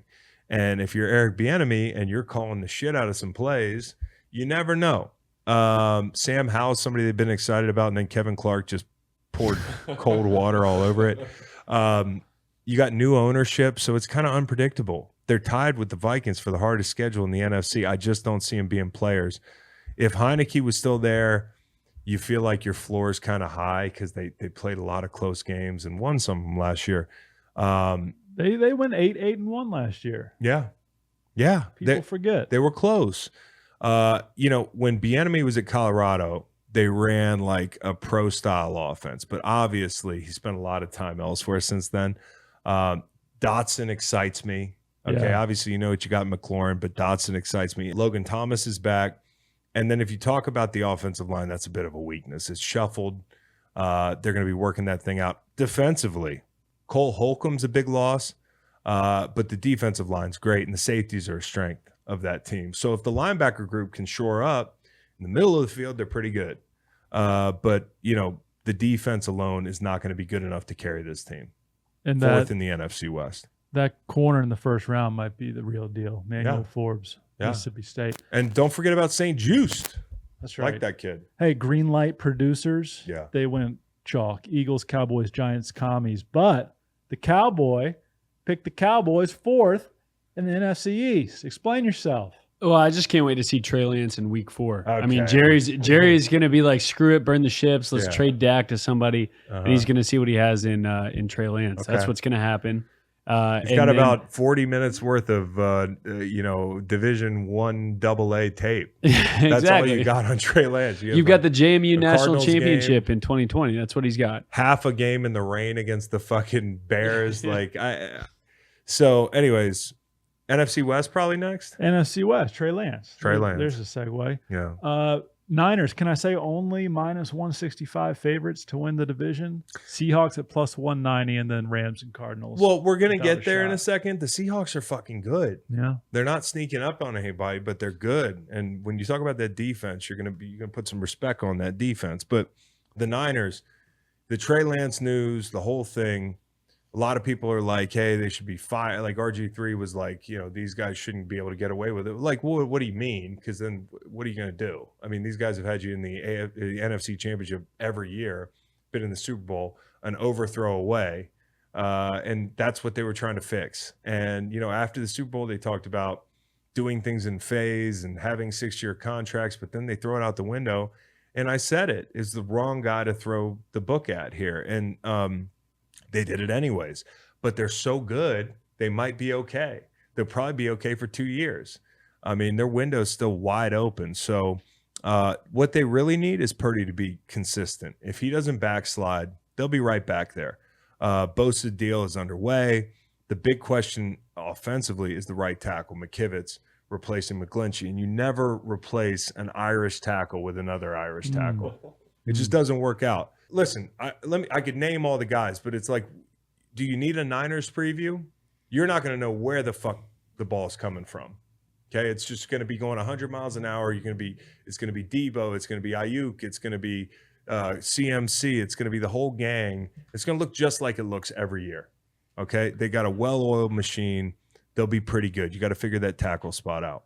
13-4 last year. They went 2-0 against the Seattle Seahawks. Well, is there regression for Geno? I still got to talk about the defense. Okay, that's fair. It's fair. It's fair as fuck. The defense. The big question for me is what's the scheme look like, right? Because you replace D'Amico Ryans with Steve Wilkes, who did a good job in Carolina. I thought he deserved some sort of an award there. But keep the scheme as close as you can, right?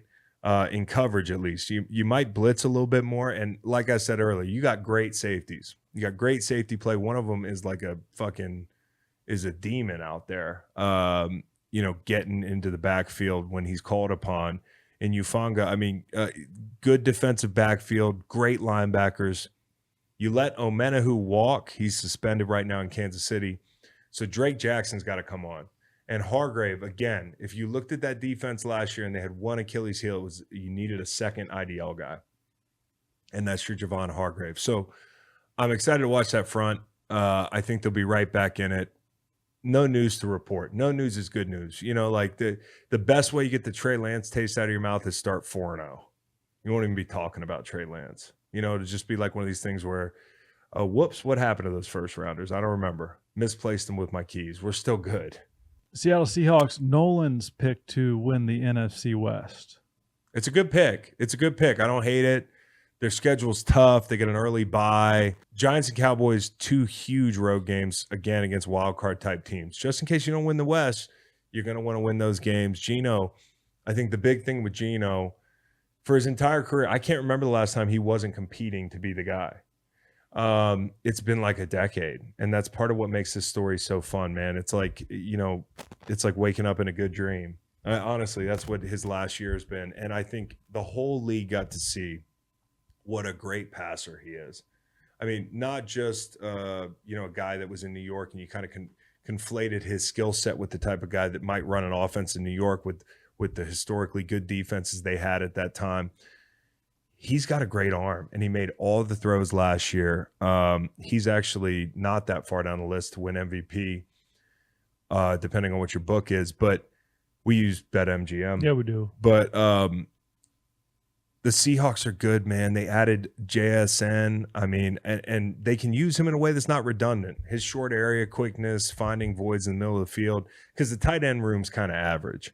So having a guy that can find you those soft spots and zones, attack in the middle of the field. They got 2 young tackles who are really, really, really good. Okay. And there are people that are kicking themselves, your New York Giants, for not taking Cross. Now, I think Neal could be fine, but you look at Cross, you look at this other kid, Abraham Lucas. How many teams can you remember in the last 10 years that hit on 2 tackles that are this young, and you're just like, okay, set it and forget it? Like, Schneider's done a great job there. It's just such a luxury, man. So it's all going to be about using JSN the right way, offensively, and obviously the run game came alive last year at times. I do kind of like those tight ends. Disley, Parkinson, Fant. I mean, they're not the spectacular guys, but they're solid. They know their roles. You thumbed your nose at Uzama and who's the other guy, Conklin, but you like this tight end. I think like I picked up Will Disley for a week in fantasy like 3 years ago, and he caught like a touchdown. So now you have heard somebody say, I like that Will Disley on a NFC preview. Hey, here's another guy like Jake Bobo, 25-year-old rookie. Mm-hmm. We'll say out of UCLA, but he spent most of the time at Duke. He's good. It's the Seattle defense. Do you remember a couple years ago when it was like Jamal, Jamal Adams and a bunch of guys, and you were just like, I don't know where the pass rush is coming from, the whole thing. They bring in Draymond Jones. You got Jaron Reed. You got Mario Edwards. Derek Hall's a rookie to watch. And Darrell Taylor, a guy I've been on since probably the draft. I mean, like, I don't hit on a lot of these, but Darrell Taylor has really come on. 9.5 sacks last year. Nwosu, who they paid, who's really just got this. The thing I like about his game is he just knows how to play keys. Like, he's got that linebacker sensibility, that off-ball sensibility, but on the ball. And he's a good enough rusher. And with that home field advantage in this group, this is a strength. You know, if that offense is firing on all cylinders, it is going to be tough to beat Seattle in Seattle with these rushers. Defensive backs are pretty good, man. They got a lot of celebrities in the defensive backfield. You got Kobe Bryant and Michael Jackson. And a guy named Quandre, one of the best name rooms in the NFL. Julian Love. Yeah, it's a good name room, dude. It's Woolen. Woolen's got a great name. But it's a good group. I mean, you got the guys on the back end that can cover. You got a corner that can take people away. You can play physical with that guy. You can play aggressive, and these rushers are going to get home. And the 4th longest tenured coach in Pete Carroll. Dude, the guy looks great. Stability. You know, Howie Long maybe gets too much credit. Pete Carroll, not enough credit. I'm not saying Pete's as good looking as Howie Long, but Pete has done nicely. He's like 70 years old. He looks full of – I saw him in KJ Wright's podcast the other day. Shout out to KJ Wright. And he's just full of energy. There's a reason the guys love him there. Los Angeles Rams. I guess my question would be, are they trying to win football games? So I think they're pretty sure they're not winning football games, but it's going to be a lot easier to say that after week like 6. The first 8 weeks are really tough. You look at their schedule, it's tough. Stafford saying he can't connect with his teammates, which I think was a little bit of Kelly Stafford saying he can't connect with. But then him making a fucking lookbook, which I asked for when I go into like a room full of donors. But when you've been spending, 4 to 6 weeks with a bunch of guys, you should know their names. And Stafford, his health is a question. I think is the whole reason. Another thing with Stafford, it could soon become the worst contract in football. You could be the meme with a guy and the gal, and that's Russell Wilson's contract. But walking by is Matt Stafford's contract. Look at this fucking thing. There's no out. 2027. There's no outs. He's 35 years old, dude. I mean, it's insane. So Akers is the running back. They tried to trade him last year. He's the running back. Okay. The Rams fans, I'm not laughing at you. I'm laughing at your team. Don't take it personally. I'm just saying what I'm laughing at is the fact that a lot of y'all thought you were trying to win this year. Okay. You're obviously not. It's okay to admit that. What's the average age in America? 78? There's a lot of football left for the Rams. Like, this is a hiccup. So just this year is going to be tough. And maybe it's not. And Aaron Donald and a bunch of guys I really, no disrespect, haven't heard of, as Kevin Clark said, is going to be enough on defense. But I really do think there's going to be some guys that will be shipped out of LA this year. And Aaron Donald could be one of them. I said that last year. I'm not, it's not a hot take. Who you trading him to? Jacksonville, Pittsburgh Bears. We talked about it. You lost Darius Williams last year. Now you got Jalen Ramsey gone. You know, Note Boom, Havenstein, both guys that could probably be dealt. And then, you know, Van Jefferson, Skoranek is your 2 and 3. I'm not making shit up here. This is not a team that's going to be competitive. Speaking of, he's back in Detroit. No, he's back. Rams are back in Detroit. Stafford's back in Detroit. I said this a lot. He's back in Detroit, dude. He's like Aaron Rodgers out there. Like, hey, who the fuck are you? Yeah. But nah, for serious. Yeah. And the kids are like, I don't know who you are. My name's Russ Yeast. I'm a free safety. Yeast is a great name. I went to K-State. Yeah. What if he gets an infection this year?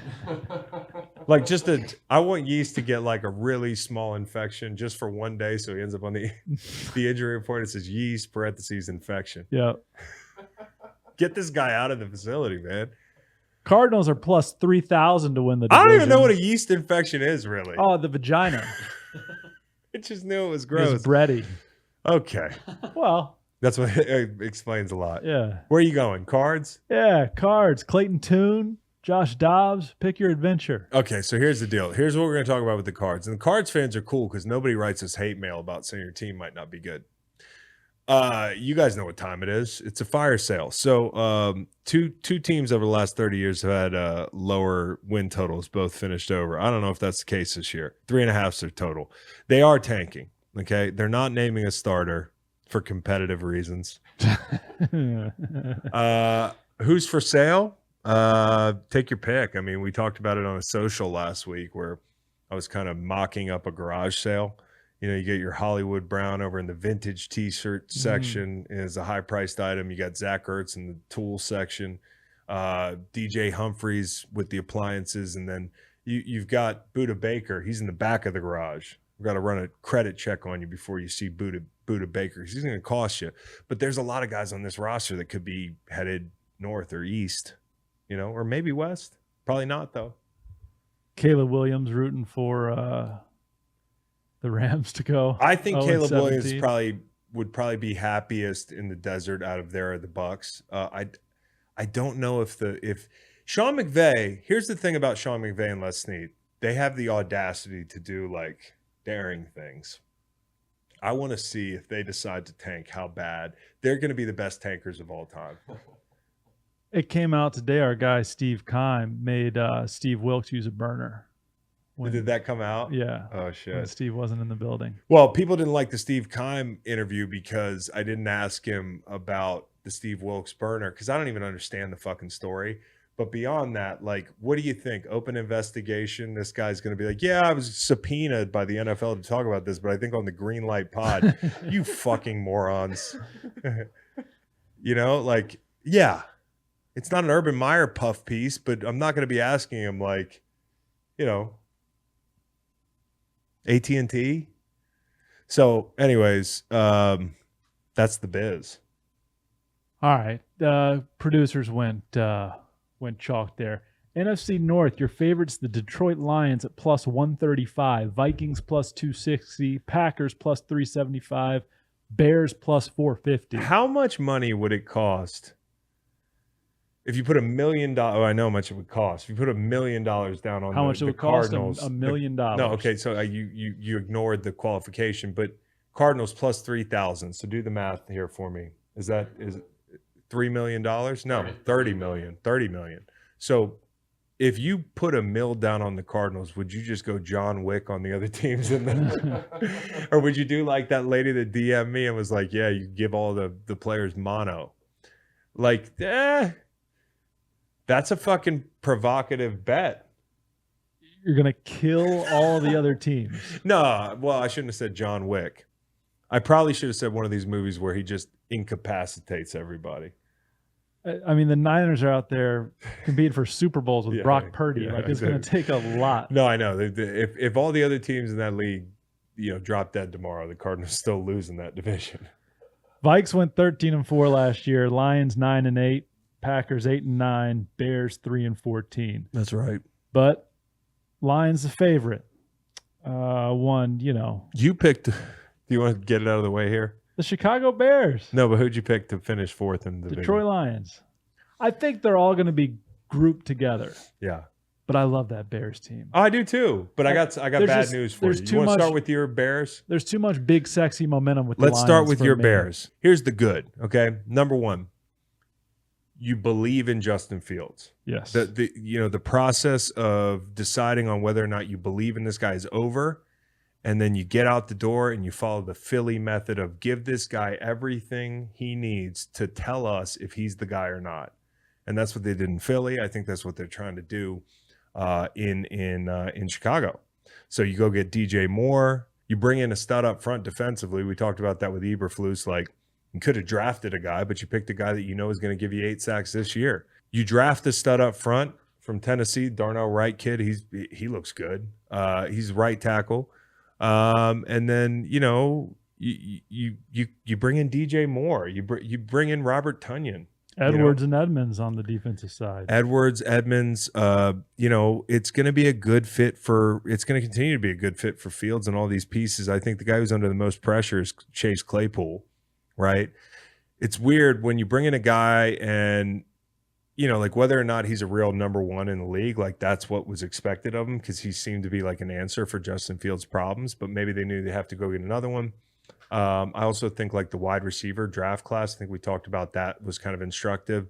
So if he ends up being a good number 2 because he feels like the pressure's off him and DJ Moore's there, great. But if he feels like his ego is just shot because he was supposed to be the guy and now this new guy's coming and he's just fucking tearing it up and he's like low-key, he's doing that thing on the sideline where he's fake smiling.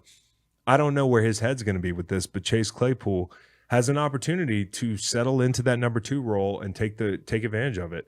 Tevin Jenkins is a guy who now here's a guy, they kicked him inside. He doesn't have a calf. He's got 2 calves. Guy's got 2 calves. He's got 2 Joe Burrows out there. So not sure where he's going to play. I think the worry for me is like early, they go out and trade for Dan Feeney at cut down time. He's a depth guy. Jenkins is week to week. Whitehair could start there week 1 at left guard, and they slide maybe Kramer into center or some variation of that. I'm not going to pretend I know. They're all. Actually, hold up. We had an update today that Tevin Jenkins IR 4 games. So there you go. That's good. Tevin, well, it's not good, but it's good for the segment because it clears things up. Tevin Jenkins is out for 4 games. So you got 2 casts. You don't have one. You don't have one. You're on IR. So that's the big concern offensively is the O-line. And can you get the most out of Claypool? But the middle of the field, they're really good. And I just talked about Tunyon, who's got Getsy connections. Kmet got paid. The O-line is solid, right? We talked about the concerns, but the O-line's solid. And then why dump David Montgomery? Because Kansas Jayhawk Khalil Herbert is the real deal. And because they went out and got Dante Foreman, who ran for almost a G last year in fucking Carolina, splitting time with people for most of the year. And then when he got a role that was an opportunity for him, he made the most of it. So they feel good. And they also have Roshan Johnson, who got hidden by Bijan. So like they have a really nice running back room. They have a number 1 at wide receiver, and they got probably the most exciting guy this year at quarterback. I don't mean the best guy, but the guy that everybody's leaning in to watch. And they're going to be better. Do you remember when they went and beat the Pats on Monday night, October the 24th, 33-14? I remember that game. I bet the house on the Pats. The house on the Pats. I was Chase Long. That was one of the worst losses of my career. But they were in a lot of close games. The Bears did not win another game. No, from but 3-4 to 3-14. But boy, did they feel like the best 3-14 team of all time. I mean, their arrow's going up. And then on defense, I think the weakness, and this is the one you got to watch for here. You're in a division with the Lions. You can beat the Lions. Lions are going to run the ball up your ass. I mean, it's going to be hard. Okay, because the gap penetration is going to be a thing because you just got young guys inside. I mean, you have the kid from Florida, Gervin Dexter, who's gifted, right? But along the same lines of Mozzie Smith, the guy plays high. He's kind of like I don't see it yet. Okay, so like if you want him to be the guy, I sat down and watched their interior D line. Like they have a chance to be decent at some point, but if you want to win right now, and you've done all this to win right now, and you have cap space, go get Chris Jones. Go get Chris Jones, bro. Monster of the Midway. That's their weakness. That's a weakness. The backers are good. We talked about Tremaine Edmonds, long linebackers. The rushers on the outside. Travis Gibson asked for a trade. He got cut. Ngakwe, DeMarcus Walker from Tennessee. I don't know, man. Like good, but not great. But in a division that's winnable. And Is it as winnable as you think, though? What's the big? Yeah. You know what I mean? Like the Packers could be better. The Vikings, we'll get to them. Will be Well-coached worse. team. They will be worse. We bet the under win total before I was friends with KOC. But the Lions are fucking good, dude. I thought about if it wasn't Philly, the Lions being there at the end. Wow. And losing. But they're a really good football team. We'll get into them right now. I just love the roster. I love the coach. I love the roster. I think they got the most likable QB room in the league. I mean, you got Jared Goff, who the court of public opinion has swung 180 degrees on him. Like, it's easier to root for him here. Malik Hooker, and you've got Teddy Bridgewater, who wore like a center number for like 2 weeks. Hendon Hooker. Hendon Hooker. Sorry, I'm getting my hookers mixed up.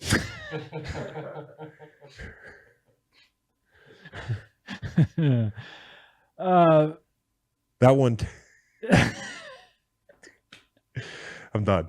But they have a likable QB room. They have a fun running back situation. I mean, David Montgomery, a guy who was a good runner in Chicago, in division, moving over to Detroit. Tight end Sam Laporta, who you like. I think you drafted him in fantasy. Back he did, but Back he did. Okay. Iowa guy. But my favorite thing about this team is the offensive line. I mean, they're like elephants on parade. Like, they are just, all their run action looks the same. They move really well together. They team block well. They're well coached. Shout out to Hank Fraley, my old teammate up there, another dead ringer for a guy on Davis Electric. But he's coaching the offensive line for the Lions. So I love their offense. Jared Goff, I like. It's something fun about being Jared Goff right now. It's like, fuck it. Nobody believes in me. I think last year's a fluke. I got these pieces around me. My coach loves me. My last coach hated me. Like he knows it might not be forever, but he's happy being the bridge guy. He's happy being the rebound gal or guy. He doesn't know where the sun rises and sets. Really? Yeah. Really? Hard Knocks. Where does the sun set? He said the east. The way I always remember is the song Californication. Yeah. The way I remember it is, I guess, I don't know, preschool. Oh, I'm fucking smart. This is the way I remember it. If these Detroit Lions are buyers at the deadline, what are they buying? I think they're buying an interior D-line guy. I mean, I like Bugs. He might be my favorite player on the team. It's just a great name. Yeah. Love to see the guy kind of get around out there, so to speak. But I think that's a question mark. You got to keep an eye on the defensive back shuffle. I also think we didn't even talk about Amon-Ra, Jamison Williams, Marvin Jones, Josh Reynolds. Nice group, but with Jamison Williams going to be out for a few games, like, they could go get a wide receiver. But I think a need for them would probably be IDL. James Houston, Charles Harris, they can rush, but Hutchinson is going to be under a lot of pressure. He was under a lot of pressure last year. He dealt with it great, man, and he got better as the year went on. What's year 2 look like? He's in a good situation, man. The vibes are good. When you're a rookie and the vibes aren't good, it's just, I'm happy for the kid. And then Jack Campbell's exciting. He's young. They'll probably be a nickel a good bit. Malcolm Rodriguez be the guy that come off the field for that. They got Anzalone, who I think is at least a passive listener of the pod. So we like Anzalone. And then go Gators. The DB shuffle's the one to watch. We've got some injuries. Emmanuel Mosley is on a 1 year from San Francisco. If he's out week 1, it's going to be Jerry Jacobs and Cam Sutton, who's on a 3-year deal from Pittsburgh. That's an upgrade. Outside, and then Joseph and Walker at safety. Now, where they really saved their bacon was drafting Brian Branch, who played really well in the preseason, and he's versatile. He did a lot of stuff at Bama. He can play nickel with CJ, GJ out. That group has to sort itself out early. Branch at pick 45. He was popular late first round in every single mock you read. Yeah. That's what we Good call player. good value. Good player. Yeah. Vikings at plus 260. 13-4 a year ago. Yeah, they were. Here's my thing about the Vikings, and KOC's my guy again. Not to name drop, same draft class, the whole thing, but they were like a 500 team, and they did an excellent job. They were. Bill Barnwell pointed this out. I think over the last like 10 years, they're by far the best fourth quarter team in the last decade. So they won games that were close. They outperformed expectation a lot of the time. And they went 13-4. And quite frankly, I don't think they have it in them again. Negative point differential. Negative point differential. They offloaded Kendricks, Big Z, Dalvin, Tomlinson, Pat P, Thielen. Then they re-signed Hunter in a bit of a head scratcher. But the Hawkinson situation is weird. I think he knows it's going to suck. I think he's like, I got an ear infection. Like, when really he wants to hold out because he wants a new deal. But he's kind of like, this is going to suck, man. I got my fucking, my side hurts. I'm not saying he's making shit up, but Hawkinson's situation's weird. So I don't know what's going on there. Kirk Cousins betting on himself. I love this for Kirk Cousins. But not literally, because then he would be suspended. No, he'd be with Jameson Williams. But Kirk Cousins betting on himself, which he's done throughout his career, and it's worked out for him financially, the whole thing. He might be the guy that doesn't get the memo they're trying to lose. Are they the 22 Cowboys where they're kind of like, I'm worried about this, I'm worried about that, and then they take a big jump? Probably not. I think they're more the 500 team. I like the wide receiver room. They'll be in 3 receiver sets a lot. Addison. And Madison, which rhymes, he's going to be under a lot of pressure. So, like when you're like, hey, we're going to let our running back go, like you're the guy now. He's going to be under a lot of pressure. All 5 starters back on the offensive line. That's good. But here's the most interesting thing about the Vikings. The most interesting tanking strategy in history, and very subtle.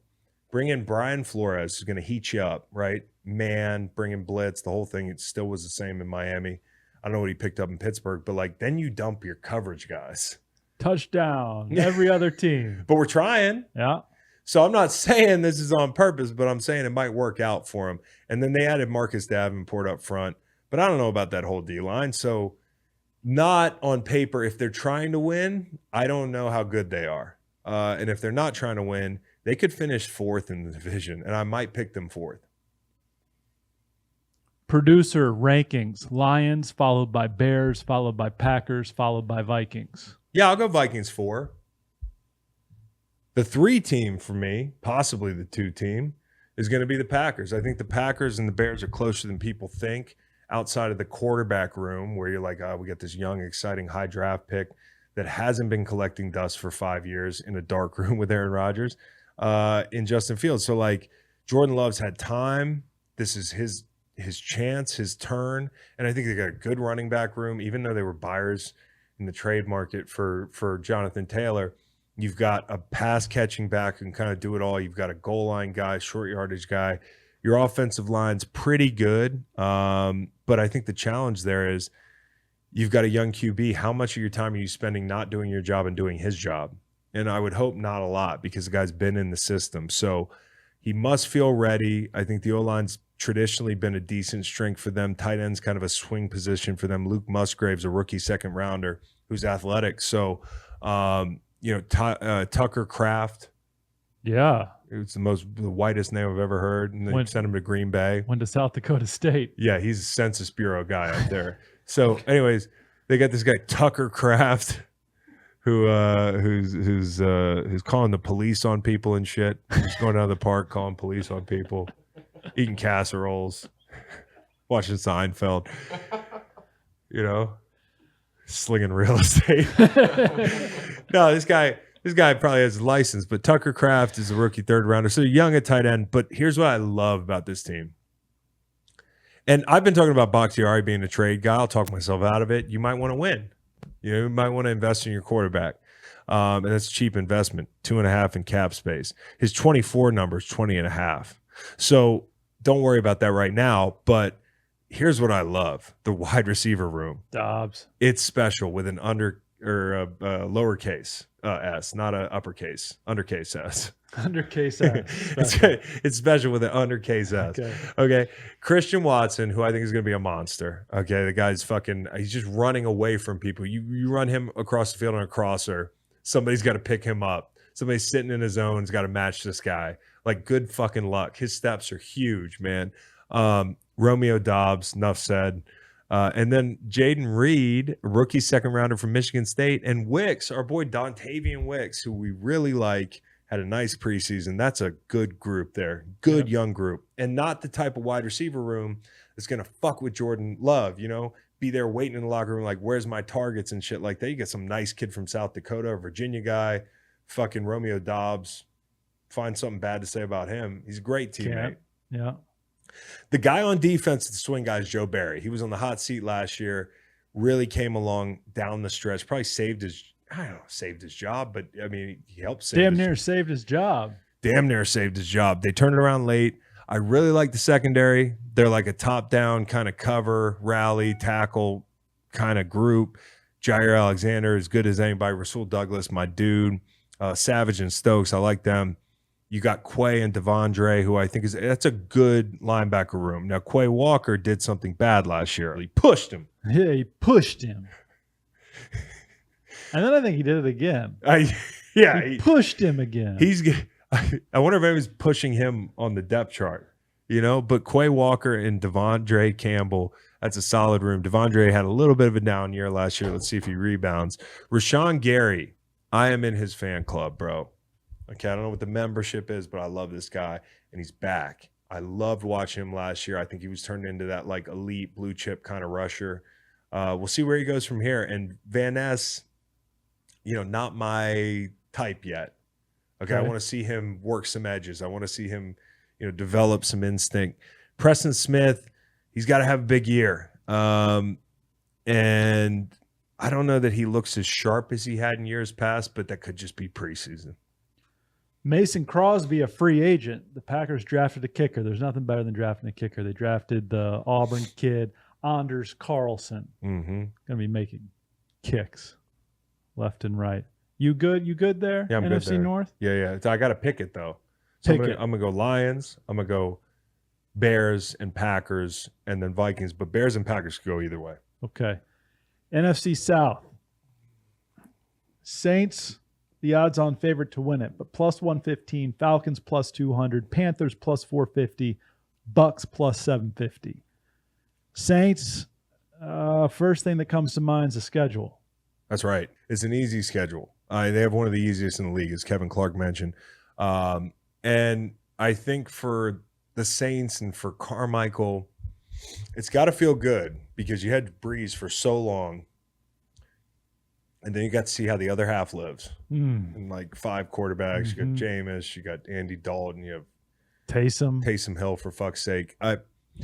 They've got a real bona fide guy who looked good in the preseason. We talked to Mickey Loomis about it. He didn't say directly that it reminded him of going and getting Breeze because they're at different, places in their career and that sort of thing. But he feels really good about it. Like, that 06 year where they went and got Drew Brees, they feel really good about this. And I love that they're trying to win, man, because look at this division. So, the running back room's solid. They'll have a lot of play action off that stuff. Penning taking a step forward in the pass game. I also think there's just a thing when it comes to bad juju in one place. Okay, and I think Derek Carr was approaching bad juju time. I mean, we were there. Even when he was there and he was good, I felt like people always kind of like took shots at him and didn't value him. And I think New Orleans really values him for the reasons that I talked about. And that can be empowering to a player, any position, but especially a quarterback. So I'm excited to see this offense roll. I mean, Kamara, he's out like the first quarter of the year. 3 games. 3 games. So with the new schedule, that's more like 5.7th. Kamara's going to be out, but they went and got their inside rusher in Jamal Williams. So, they had a Mark Ingram. They've always had an inside guy. I mean, they even, go get a guy like Latavius Murray in the past. Like, They like having that 1-2 punch. They have it. And I think they made that move knowing full well this guy was going to get suspended for a little bit. Joe Woods defensively, I think odd background, but more of a 4-man rush team. Adebo starting outside with Lattimore. Taylor's in the slot. He had a nice year last year. And a good LB room. Granderson is the swing guy. Curtis. Yeah. No. Curtis Granderson. No, that's baseball The player. Grandy man can. Tried. Granderson, swing guy. Isaiah Foskey, the kid from Notre Dame. I think he went off on our asses a couple of years ago. Had some nice rushes in preseason. So, you know, Brian Breesy, who Bressy. No, it's Brian Breesy. I don't know why they're laughing. Because it's the right name? I thought you were looking at me for how to say it. Like you didn't know how. Oh. How do you say it? I don't know. We were going to see if you knew how to say his name because I keep fucking it up. remember Brian Brzee. It's Brian Brzee. Brzee. Yeah, it's Brian Brzee. And we haven't been crazy about the guy. And Loomis has done a great job in the past, but I don't know. We'll see. He's a swing guy. Here's the thing about New Orleans. If they fuck around and get really good, try going to that stadium and they start playing the Yin Yang Twins every 5 seconds and you can't hear yourself think and everybody's drunk and it's loud and that thing's like, it looks like the roof's going to fall. It's such an old building. It's just an intimidating place to play in the playoffs. And, you know, it's the same thing as Seattle. It's such an advantage if they can win this division and clean up in division, they can host playoff games in the NFC. That's going to be a tough place to play. I don't know if you mentioned the best player on the team. On offense? Chris Olave. Yeah, he's a great player. Really good player. Great player. And the big question mark's the head coach, right? It's your guy, Dennis Allen. So it's like when we do these breakdowns, sometimes you just look at the players. Dennis Allen has to have a great year. He's got to put together it's got to be a tour de force for him. What I'm adding to this conversation is informing you and everyone else about these kickers. Guy called Blake Group is the kicker for the New Orleans Saints. Blake Group. Blake Group? Blake? I mean, are we serious with this? Yeah, I don't know. Blake Group? Yeah. Punter's Lou Headley, the tattooed fella from Miami. Hey, can I give him some sort of reward Please. for the charmed fucking life that he's lived? Yes. I looked at his... Give him the Charmed Fucking Life Award. His Charmed Fucking Life Award. His itinerary, best flight. Yeah. Just best flight his whole life. He's like Australian. He's been in Miami. He was at San Francisco City College. Now he's in New Orleans. I mean, I think he was in some other part. He spent time in Thailand. Yeah, Bali, and then also obviously he was at Miami, but he won in America's teams this past fall from, I can't remember if it was you or Kyle. Yeah. But you or Kyle picked him for an America's team. What was he in his past life? He had to be just like the nicest he's bum already had in the 3 world. lives in this life. Yeah, he's itself. old as hell. Well, yeah, he's just lived a charmed 30. fucking life. Hey, what's on the other side of door number 2 after you go to every cool place ever and probably hook up with all the hot women and tattoo people in Thailand and party in Miami, party in Coral Gables? Oh, you get to go be the punter for New Orleans Saints. You know how drunk I would be? Fucking Denzel in flight could punt in the NFL. You know what I mean? So it's awesome. And you're on Bourbon Street, the whole thing. This guy's got the life, dude. I love this guy. A lot of names you recognize with the Atlanta Falcons all of a sudden. Yeah. They're a good team, dude. If they had a quarterback that was a sure thing, this is a tight race. And it still might be a tight race. Taylor Heineke. Sure thing at quarterback 2. There's no sure thing there. And Desmond Ridder, although Kevin Clark's been to practice and likes the way he processes and it's a good fit in Tennessee's scheme, I just have to see it. You know, improve the passing game. That's what they got to do. They missed a lot of opportunities last year with Mariota. If you look at the schedule, Jacksonville and London, no bye after, and then week 18, hate week should be a lot of fun. Best rivalry in the NFL. I know there's others that are more storied, but when it comes to just like fucking hating the other team, they don't even like, you know, in the beginning of the week in a rivalry game, the coaches are like, no bulletin board material. Like both those coaches are like, let these motherfuckers have it. Mm-hmm. Like involve the families, you know, send somebody some anthrax. There's no holds barred on this on this rivalry. That used to be a big thing, that anthrax. Yeah, it did. Now, like, hey, when you open your mail, make sure there's no anthrax first. Somebody sent me some sugar in an envelope the other day. I wasn't even worried. Yeah. Anthrax is getting weak. 2023. Anthrax is going soft. Man, I was really scared about anthrax for a while. And it was the time I was getting recruited in college. Cal Berkeley sent me a letter. I'm like, I don't know, Jeff Tedford. Not going to ingest this letter. Fucking terrorist. I mean, anthrax is another way to win the West. If you're the Cardinals, I know a guy. I actually don't know a guy. I wouldn't even know where you get it. I don't even really know what it is. Yeah. It's a white powder. Yeah. They sent it to the White House a lot. They shut the whole thing down. There's a traffic jam outside the White House. What is another anthrax scare? Okay, so we're on the Falcons. 7-10 last year. Okay. They're a good team, dude. Ritter looks good, according to Kevin Clark. I was going to ask, do we see Heineke? But here's the interesting thing. Like, I was going to ask you, who is the quarterback who's the worst possible quarterback to get this team to playoffs? And I was going to say it's Taylor Heineke. Yeah. But he's right there in the room. So maybe they feel good about their floor. If Ritter's not the guy, they know they can eke out 10 wins, 9 wins with a roster like this. And I might bet the over win total. But they can mess with 21 personnel. They got Bijan Robinson of the Bed Bath and Bijan fame, Charlottesville Gentlemen Football League. You also have Kyle Pitts. You've got Drake London.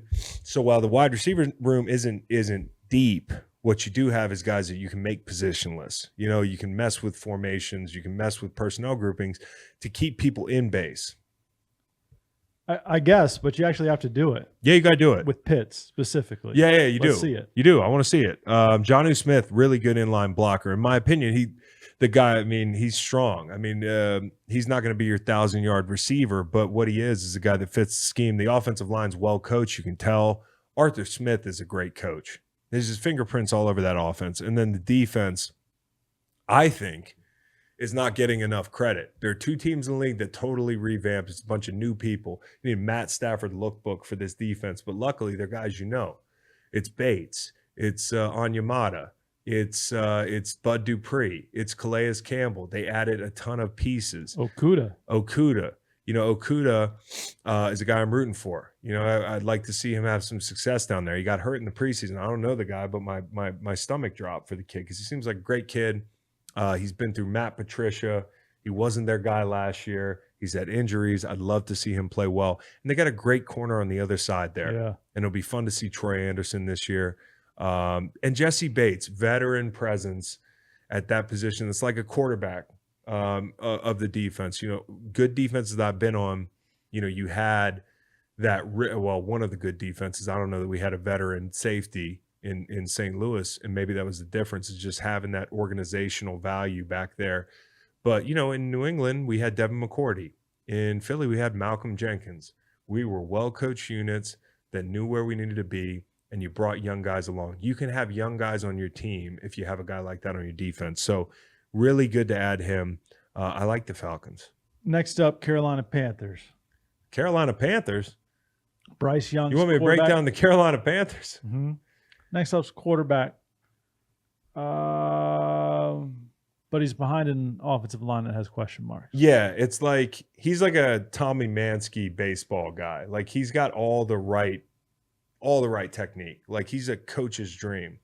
But it's going to be havoc back there unless they fix it. Because here, if you had on the bingo card that this would be a unit I'd be most worried about out of all the offensive lines, I wouldn't have said so. Now, they're not as worrisome as like a Tennessee because they do have talent in Moton and Icky, but they haven't played well. And it's like, guys, fuck, we got this Danny DeVito guy back here with a cannon on his shoulder. Can we protect him for a second? Like, don't kill the little guy. Don't get the little guy killed. And all they've done in preseason, luckily this kid takes checkdowns, they've tried to kill him.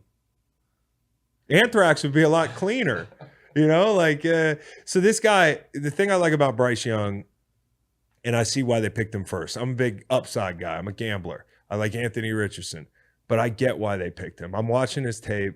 his footwork, his poise, his ability to take the underneath stuff.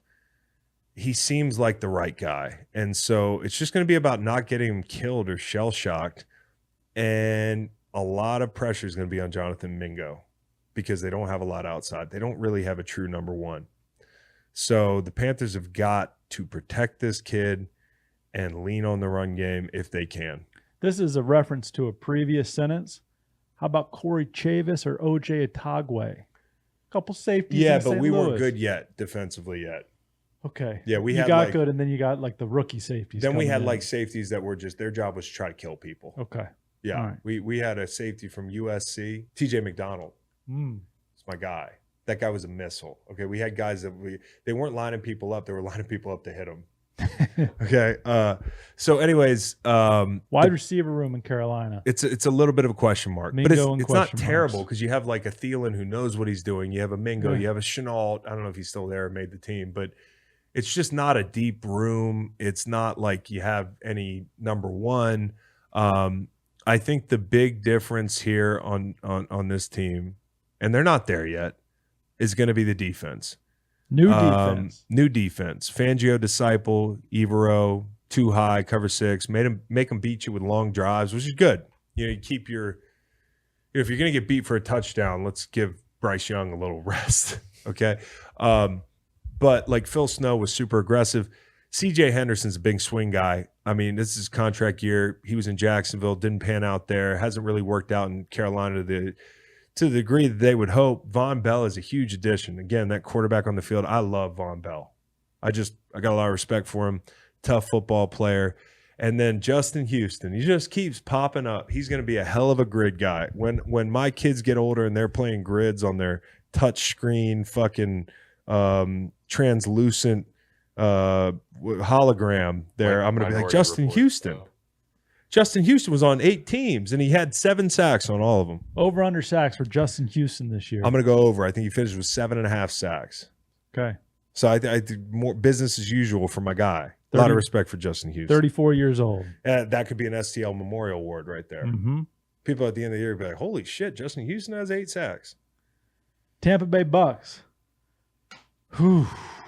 It's the same breakdown as the Cardinals. They'll have the creamsicles for 2 weeks. That's a good thing. Todd Bowles is going to be the first coach fired unless he's got a deal. Inside man, yeah. Who's for sale? Evans, 13 mil. Put him on the Lions. I keep saying that. That'd be fun. Godwin is a perfect Patriot. The perfect Patriot. Patriots are doing this weird thing where you say names and it's like, it just doesn't seem like a good fit. On their team? Or, yeah. Other guys. He would be a good fit. They need a wide receiver. They need a guy who can get you.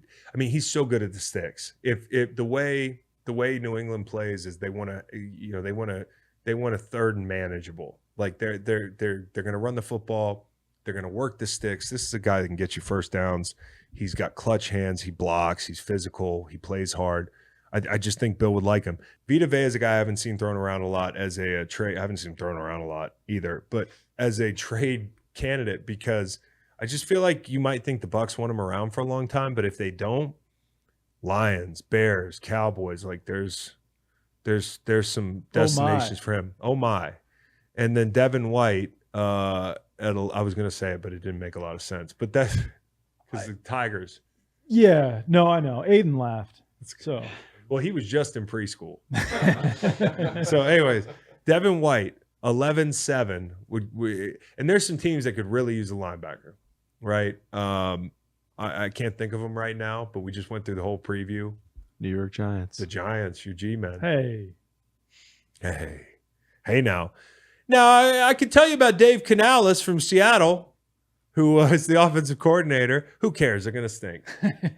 About plus 750 to win the division. I mean, it's not. Okay. No, I'm like, it should be cheaper. Yeah. Yeah. Should be plus 1,500. Yeah. Now, if you're trying to win this division, maybe go Anthrax. You might need an Oppenheimer thing over in the West. Okay. So, anyways, Dave Canales from Seattle. He's going to run Seattle's offense. You guys know what that is. If I know one thing about Dave Canales, he's going to run his offense. If it ain't broke, don't fix it. Yeah, exactly. You know what I'm saying? Kalijah Kancey's got to watch on defense. That's Kalijah Kancey, Pittsburgh. Mm-hmm. Defensive tackle. That's right. Aaron Donald. That's right. You can't say Kalijah Kancey without saying Aaron Donald as well. More like Kalijah can say. More like Kalijah can't see this podcast going a lot longer. That's the he had to end with flatulence. You had to end with breaking the damn set. Yeah, we died doing what we love.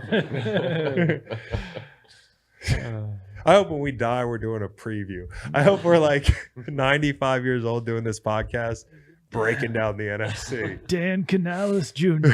Yeah, I was gonna go with Kirk Cousins' grandson. I think Kirk Cousins is out there for an on-field presentation. If there's one thing, Dan Canales, the fourth, his offense. He's gonna run his offense. If it ain't broke. All right. Podcast is over. Y'all take care. Take care.